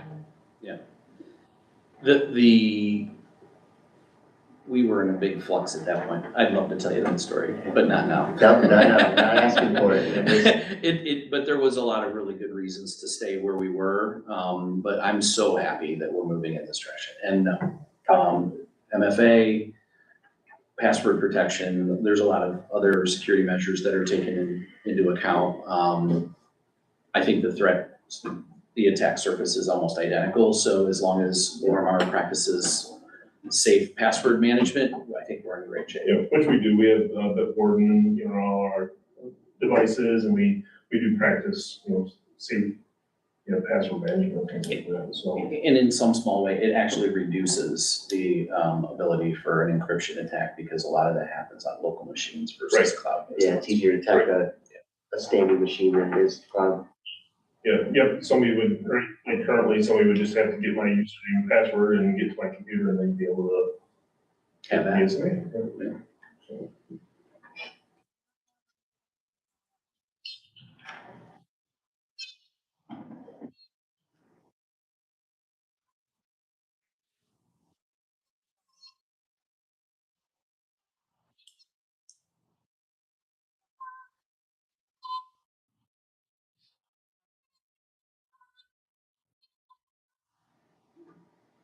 be able to do our work, like say, for example, when we're out of town on, at conferences and things like that. Weird.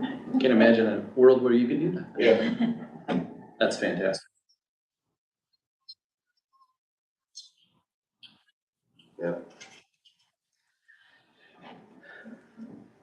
Is that where the water bill payments are all done through? Yep. So they know, what, Yep, that's the new process for online water payments and stuff like that. Yeah.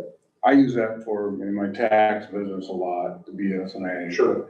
I did notice there's some townships that, I don't know what, you can be different levels of BSA, because some of them are pretty easy to get to, but some of them, it's a pain to try to find the information, so.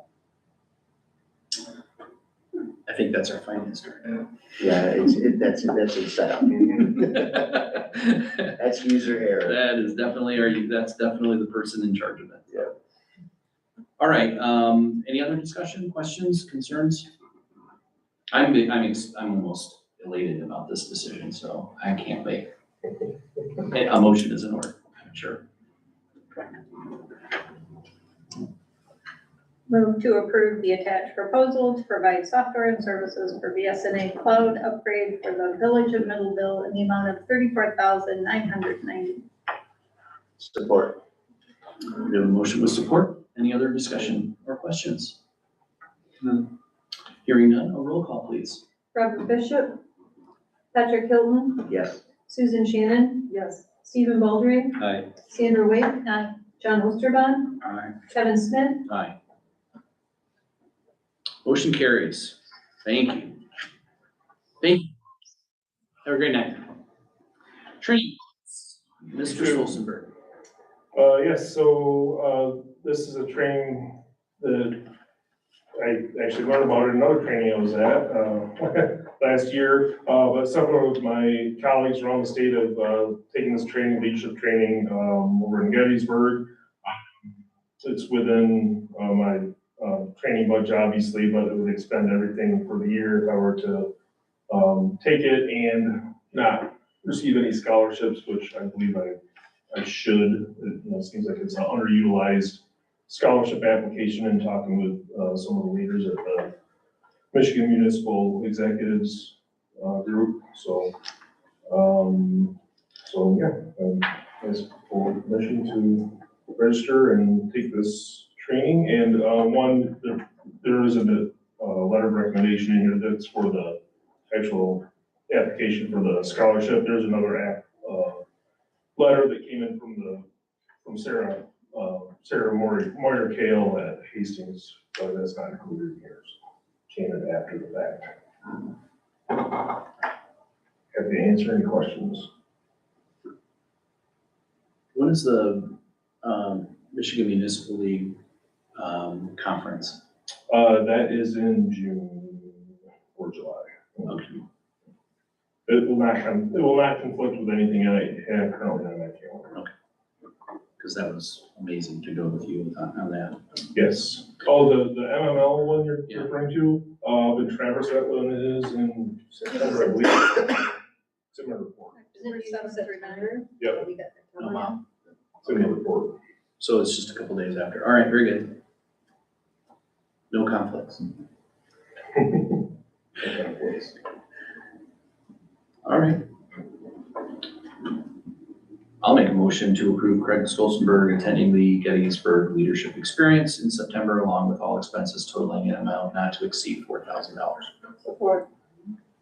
Any other discussion? Other than I will say for every dollar we put into him, we get two back. For, like I'm saying, it's simple, but every training he takes when it comes to getting grants for streets and that type of stuff, it just keeps getting better and better and better. Especially if you're out networking with other people that of your same type of job structure, it just comes back in spades. Money well spent. We have a motion with support. Roll call, please. Patrick Hilton, Aye. Susan Shannon, Sandra Wake, Stephen Baldry, Aye. John Osterbaum, Robert Bishop, Kevin Smith, Aye. Thank you, folks. Thank you. Ms. Caitlin Brown, welcome. Hello, good evening. Good to see you. Good to see you guys. I'm Caitlin, I'm the Community Development Coordinator here. So in the last month, I've been working, to understand like the history and like the structure of like the Middleville's community events. So traditionally in the past, the Rotary Club and the Lions Club have taken the lead in organizing the parades. So that's awesome that they're going to do, the ones for Memorial Day. But it's recently been communicated to us that the Rotary Club no longer has the volunteer capacity to continue hosting these events. So they have expressed support for the DDA taking the lead on Heritage Day specifically, especially given the significant community feedback following the absence of the parade last year. So tonight I'm kind of seeking the guidance from the Village Council regarding the village's desired role in supporting or hosting the Heritage Day parade moving forward. Our primary goal is to gauge the Village Council's interest and like perspective on how involved the DDA, village staff and council members would like to be in coordinating the Heritage Day parades. Today is kind of about like, we have to determine whether hosting a parade is feasible this year. We will also have to evaluate the amount of volunteers for everyone that we have, not only for the parade itself, but for all of the Heritage Days activities. So like, our goal is to like ensure that the event is like coordinated, community driven and respectful of like past parade practices while adapting to the current capacities. So your guidance will help us determine the appropriate next steps to ensure that we're aligned with like your village priorities. So I'm kind of asking some feedback on like what the council views as roles and responsibilities for executing the Heritage Day parade and future parades. And like, if you have any long-term goals and expectations for like the Heritage Day parade specifically and maybe future parades. So just your insight would help shape the planning purposes and support an informed assessment moving forward. Any questions? We're talking about just, this year is the Heritage Parade, right? Yeah. Eventually, are you asking for both the Heritage and Memorial Day? Well, when I initially wrote this, there wasn't a Memorial Day parade. There wasn't a permit, but more or less just like how much impact or like you want the DDA's support when it comes to like doing a parade. And Heritage Day specifically, like Rotary just said that they don't have the volunteer capacity to host it. And so they're wanting us to help kind of step in and take on that lead. I'm very new to this role and I feel like Heritage Day is a big undertaking and the parade itself is a huge undertaking. So just trying to like gauge like your guys' feedback on like having a parade versus not versus volunteers and all that kind of stuff, like moving forward. Well, I've never organized a parade. Now, evidently, your club has done parades in the past. Is there someone that would lend their expertise or guidance? Oh, absolutely. I have no doubt that clubs can help you out with your role. Yeah, I'll get to some of that too when it comes to public comments, but yeah. Is there an SOP that they have? Like this is the amount of volunteers we needed, this is what they did. There had to be some kind of a game plan that they went into these parades with that they may be able to share with us. I don't think so. So I'm gonna give you the Reader's Digest version. This was planned, most of these things, these activities were either planned by the Lions Club, the Rotary Club, or the DDA.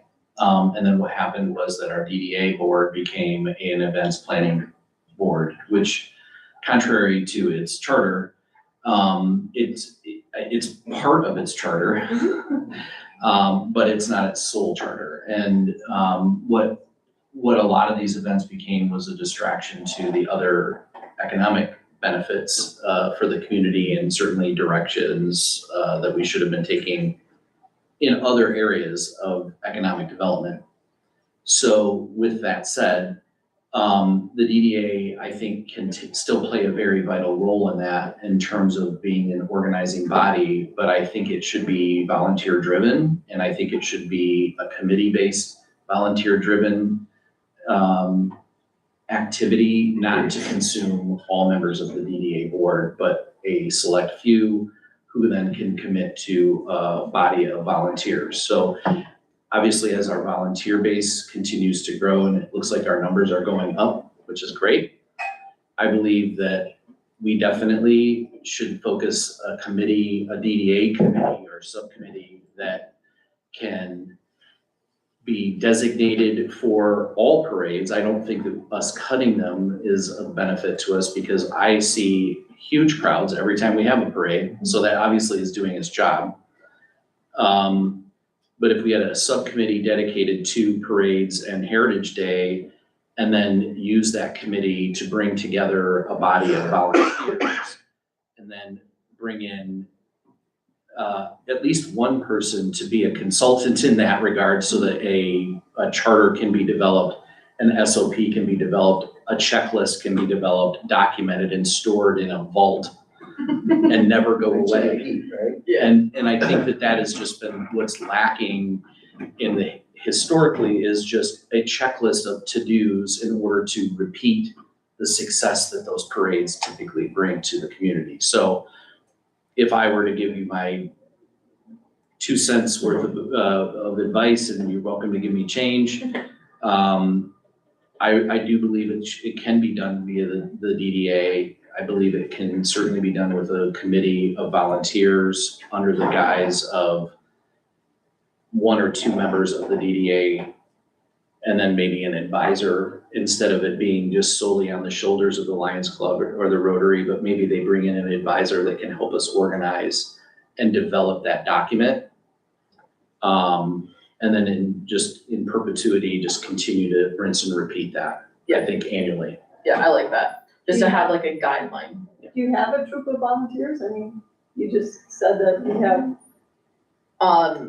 Honestly, we have not gotten a huge response for volunteers for like the whole season. We do have a volunteer sign up list, so if that's something that you want me to share with you guys that you can share out as well, I can do that.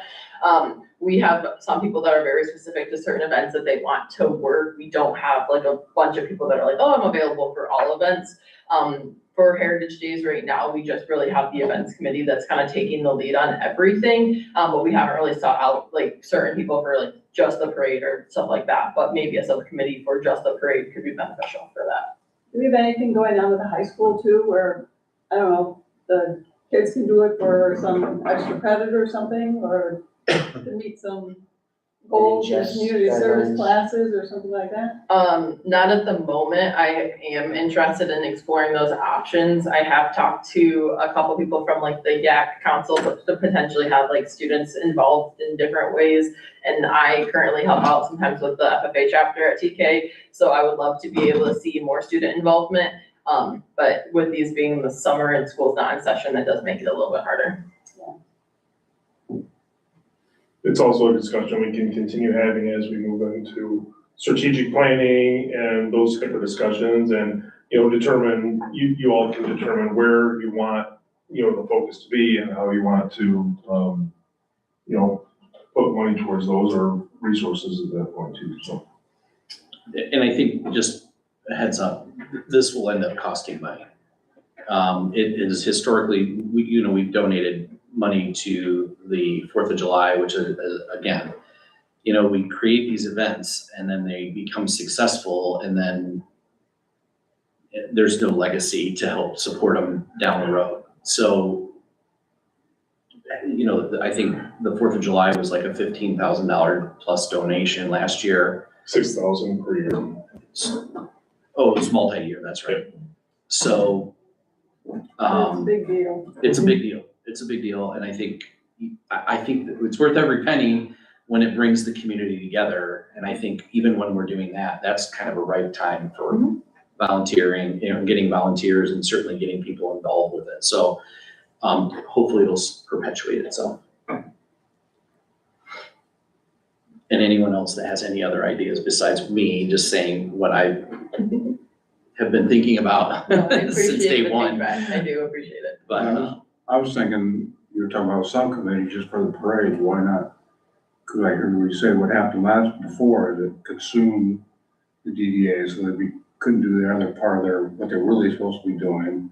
So maybe that committee should not just be a parade committee, maybe make 1 or 2 be an event, make it an event event subcommittee that covers parade. We do have an event committee, meeting that we host, that it kind of covers all of the events for the DDA, just like separate from that, so we meet, right now we're meeting twice a month to kind of gear up for event committee season, but there's only like, probably like 5, like, there's 3 of us like, I think that just come regularly, so we just would need more than just the board to be able to execute all of the Heritage Day activities on top of a parade. So that was kind of the feedback that we were looking for tonight, because we do have the events committee, but it's in charge of all of the DDA events, not just like one specific, like one each time. Do we advertise on the Middleville Facebook thing? I mean, they're always there to criticize. Do Be nice we to- also solicit volunteers to? We have posted about it on the DDA site, but, It might be on the village one, I'm not sure. and I think it was on the village at one point. I am planning on like posting it again as we Like get closer Middleville to Unfiltered events. or Middleville, I mean, some of these other groups too? Oh, I mean, that's like Or is right that ground. danger to get to? I don't know, it'd certainly be worth the feedback. I have been sharing events, like, I'm just getting the hang of the DDA event page, because it's a whole undertaking. But I have been working on sharing that for the Brian Appel Memorial Bike Rodeo coming up. So I can look at creating another like volunteer post and sharing it to those as well, yes. I like your idea about high schools, because I do think it's multi-pronged. You can teach young people to serve at a young age. And even though it's the summertime, you know, there are all of the sports that train all summer long. You get a hold of those coaches. You know, I've got daughters that are cheerleaders, right? So like there's 30 girls that are, you know, all summer long, still in a group with one another, and you get some of those volunteers, you could man these things, and you have people, young people learning to serve. You have young people seeing the community. You have a community seeing young people serve. And I think that could be good all the way around. So I do think finding a way into the schools and into those sports activities especially would bear a lot of fruit, because those girls do. And I know the football team does a lot of, I mean, they do a lot of volunteer stuff as part of being a part of that team, so. So who's are in with the education administration? Are you? No? I mean, I got a couple of ideas. There's some Right, ideas. Mr. Hilton? There's some ideas. Thank you for that. I do agree with you that would be awesome to be able to get more involvement that way. So I agree with that. And we used to have, I mean, this community used to have an army of Lions and Rotarians, and, you know, anytime there was any type of event like that, they were always there, but now, you know, those groups have just, kind of died away. Well, maybe it would be a good thing, you know, not all kids participate in sports, but this is something that maybe a whole nother group of kids could meet and greet, get to know each other, have their own social activity. And as you discuss this, you know, this thought process doesn't have to be all on DDA either. You know, it could be general, you know, fun type thing to be, I mean, I'm not trying, you know, it's gonna be up to you, whatever you do. I don't wanna take away from roads, water, and sewer, which is what we. Craig will spend our money if you let him. Yeah, tonight was more informational and just asking for feedback. There's no motion or anything on the table, but I appreciate the feedback that you guys gave tonight. It'll definitely help with our direction, so.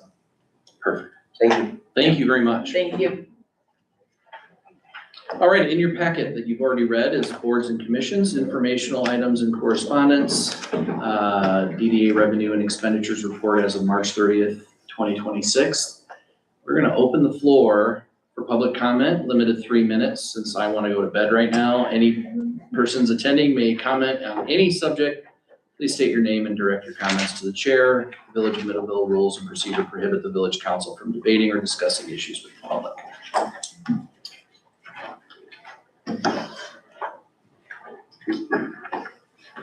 Hello, council, Andrew Beck. I just wanna thank you. This has been a long road for ORVs. I think we're at year 4. A lot of work, Mr. Stolzenberg, Mr. Powers, all the background work that you've done, all the writing, all the connecting, facilitating, sir, thank you. I do plan on meeting with the DDA here in the very near future, figuring out how we can Use Middleville as the example. We have an ordinance, we have great framework with that ordinance. Hopefully we can get other communities to get on board and hopefully by this fall set up some type of like color tour where people can go from town to town and of course see our backwoods, but also stop and enjoy our restaurants too. So I'm just short, thank you. Thank you very much appreciated. You're welcome. Mr. President, sorry. Hold on.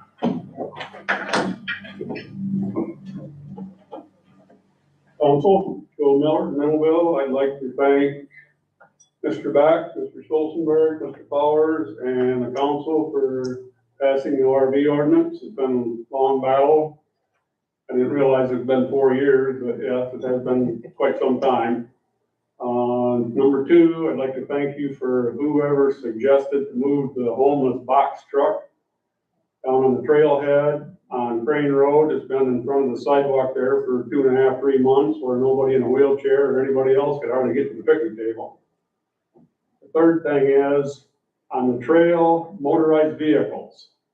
Are e-bikes, scooters, electric skateboards, are they allowed on the Paul Henry Trail, or is that considered a motorized vehicle? Because when I ride my bike, I've had a couple of them go by me. I don't ride fast. I ride 11, 12, 13 miles an hour, and they go by me like I'm standing still. And I'm thinking, man, I don't think that's probably really, I mean, I love going fast, get me right, but I don't think that's the place to be doing that. So that was my question. On the signage, it says no motorized vehicle, so I don't know how they interpret e-bikes or whatever, but I would say it is a motor. Yeah, 100%. So, thank you. Thank you.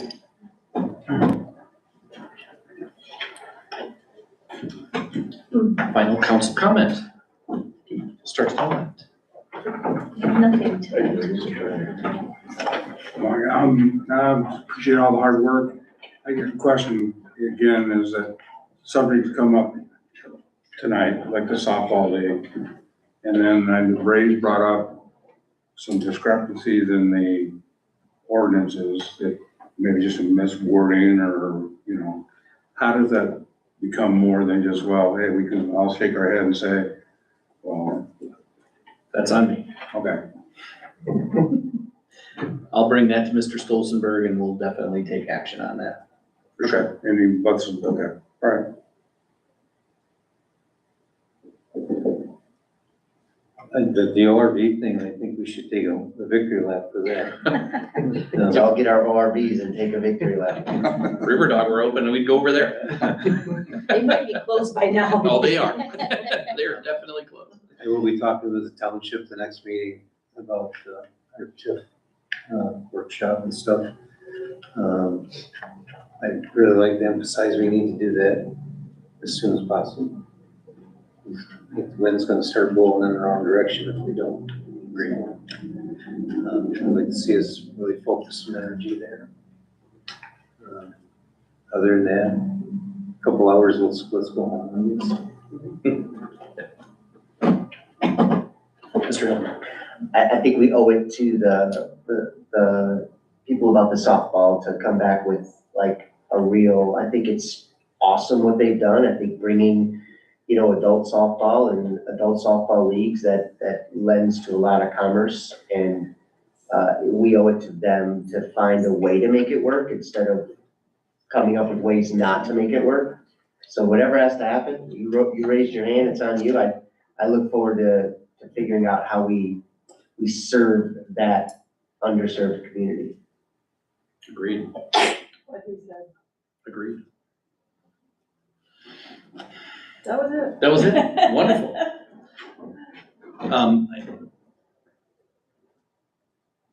I think most of the choice, I think when we make decisions, when we lack the entire picture, both sides, right? I think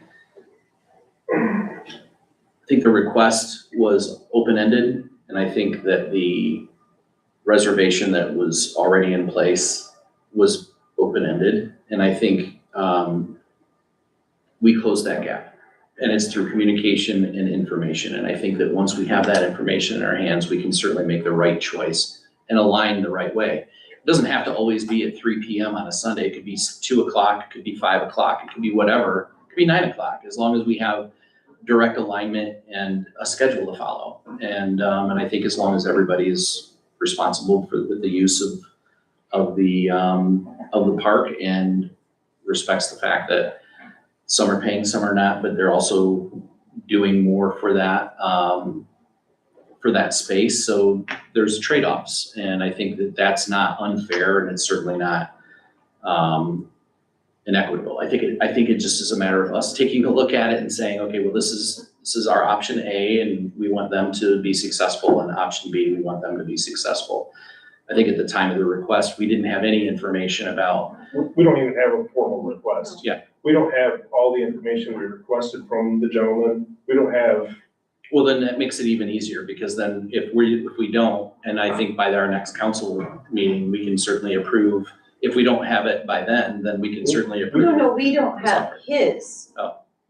This You guys talked to him 2 weeks ago, and he was gonna come back with a different proposal. Right. He knew when the fields were not available. He has still not come back with a new proposal. He has not requested anything in rental. He has not proven his residency. Roger. So you guys did not deny his request. You did not act on his request because the timing he asked for was unavailable. Right. But And that was we're where I also- was under the impression that we No. just had misaligned schedules and that And we he's had. not come back and asked for anything That's right. different. And he also put all of his stuff out and took all of his signups before he even talked to us. Sure. So we will definitely work with him. He's not bringing anything new. And we we're probably should have also, mentioned that we were missing things while he was here then. well, he knows. I also think we're gonna close that gap, and it's certainly on me to do that, so it's a simple phone call. And I think as long as We've gotta we. reach out to him. I mean, I'd be more than willing to reach out to him and say, these are the things we're missing, get it to us. We have, and that we did that before he came the first time. And he didn't bring them to us or, talk about, But, respond or sometimes anything like people that. ready, shoot, aim, right? And Yes. and he certainly ready, shot, aim, so now let's show him the target and see if we can't give him a scope and, And That's Sunday evening was all he was asking for. But we also told him that the organization that has it is only using it through June 27 and suggested maybe he go later in the year. He was gonna talk to his people and come back with that. He has not done that's good that. information. It So. was a little bit of a different narrative than I was expecting tonight. But I think at the end of the day, look, we should be yes before no matter what. That's just how it should be. And anybody that's in a disagreement with that is just, they're out of their minds, because we're taxpayers. And this board represents taxpayers. And I think that I'm on his side before I'm on anybody's. We'd rather work So, with him.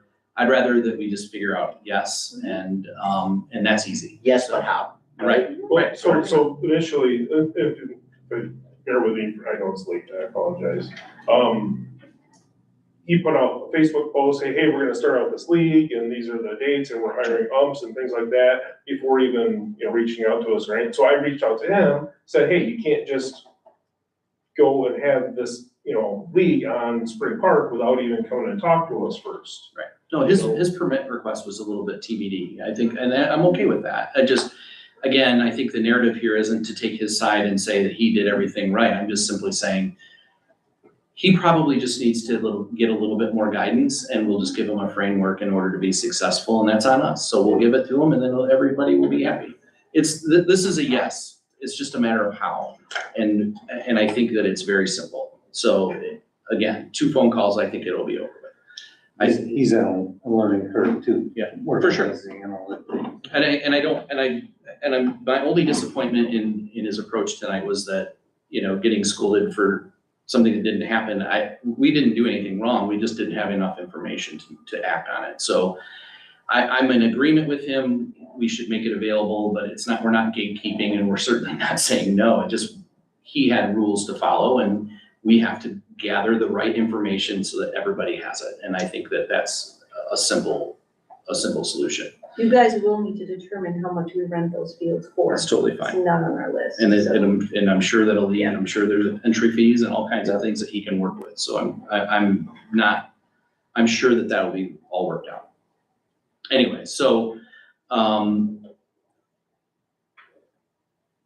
I have three things that I wanted to cover before adjourning. And first thing is training, self-training, individual training. I cannot overstate the importance of that. I've talked to a lot of veterans who've led this community for years and years and years to find out why they were successful and why they were so highly revered. And it seemed like, village council wasn't so noisy during that period of time. And I think there was three really important points. The first point was everybody on the board really took a time to understand at least one thing that they wanted to be good at. You know what I mean? You don't have to be good at everything, but if you want to be good at community and economic development, take training that's in alignment with that. If you want to be infrastructure and asset management, do that. If you want to be everything, do what Mr. Baldwin does. I mean, the fact that he's gone through these trainings makes him so natural in terms of having somebody lean on him for advice because he knows, because he's been through the training and because there's no questions. If you feel like you don't know, then you're probably not getting enough training. And that's really the bottom line. I think I've certainly gone through many of those videos are mind-numbing in some cases, but you still bring good information back. You plug into the DPW, you go on the tours, you see what our infrastructure looks like, go to conferences. All of those things, when I first started, I thought I knew everything when I first started here. And then now, 8 years later, or 6 years later, I apologize, 6 years later, I really honestly know nothing. So I have finally arrived at reality, which is, this is way bigger than I am. And I think it takes a board to collectively make those decisions. And the more that we engage with ourselves and educate ourselves, the better we'll be collectively and the better that our village will be. So training is number one. Number two, I'm really excited about that. And I probably overstated it a little bit, but the TAPRC has spent a lot of money. And when I say tens of thousands upon thousands upon thousands upon thousands of dollars on doing design work and studies and all of these things to open up opportunity for us to improve the aesthetics and the usability of our downtown. It blows my mind how much was started at a particular time frame in this village and then immediately came to a complete halt. And then what ended up happening was debate, drama, lots of news articles where it showed that we weren't getting along, lots of turnover, lots of all of these nonsensical things. We just have to have a common goal and a common clear vision. And a lot of that is done through the staff, through their efforts, through our contractors who do the planning, and through our funding channels, our relationships with the state, the county, the township. All of that matters to bring us together and sit at the same table. And I just was very, very excited to see that this period of time had so much activity. It led to a pavilion, it led to a band shell, led to a memorial. It led to all of these things that beautify downtown that make people come here and be attracted here. I was here all weekend. Downtown is packed. When the sun is out, it's packed. People love coming here. So it's incumbent upon us to find ways to make it better and make it more beautiful, improve our streets, improve our aesthetics, and encourage people to be down here. And when that happens, people will start businesses, they'll spend money on their buildings, they'll spend money and invest in opportunity down here in the downtown area to build, to improve, to renovate. That is a fact. So where are we? And I really challenge each of you to ask yourself, what is it that I want to see here in this village, and how do I want to contribute to improving it given what we have today? And uncovering hidden gems like the TAPRC and having funding channels and plans and things that we can dust off and bring before the board and make decisions on is very exciting to me. So it's a legacy I would hope to achieve before I get voted off the island, if that ever happens. Let's hope not, but because these things take years to accomplish. So just something to think about. And the third thing is I'm so thankful to have the board. I always say this all the time, but I'm really thankful that you're volunteering your time and contributing. And I'm so thankful that we can aim at the same target and throw darts and hit the bullseye. And we did that. There was a lot of work. It's been a long meeting and I'm dragging on, but I really do want to thank you for recognizing the effort that needs to be put into this and how serious some of these things are and how long they've been on the table. And the fact that we can close the book on some of these things, because it's been a long road. It's been a long road. So I'm thankful for all of you. And with that, I believe a motion is in order. Emotionally adjourned. So emotionally adjourned. It was motion with support, do I hear? Support. Support, all right. All those in favor? Aye. All those opposed? Motion carries.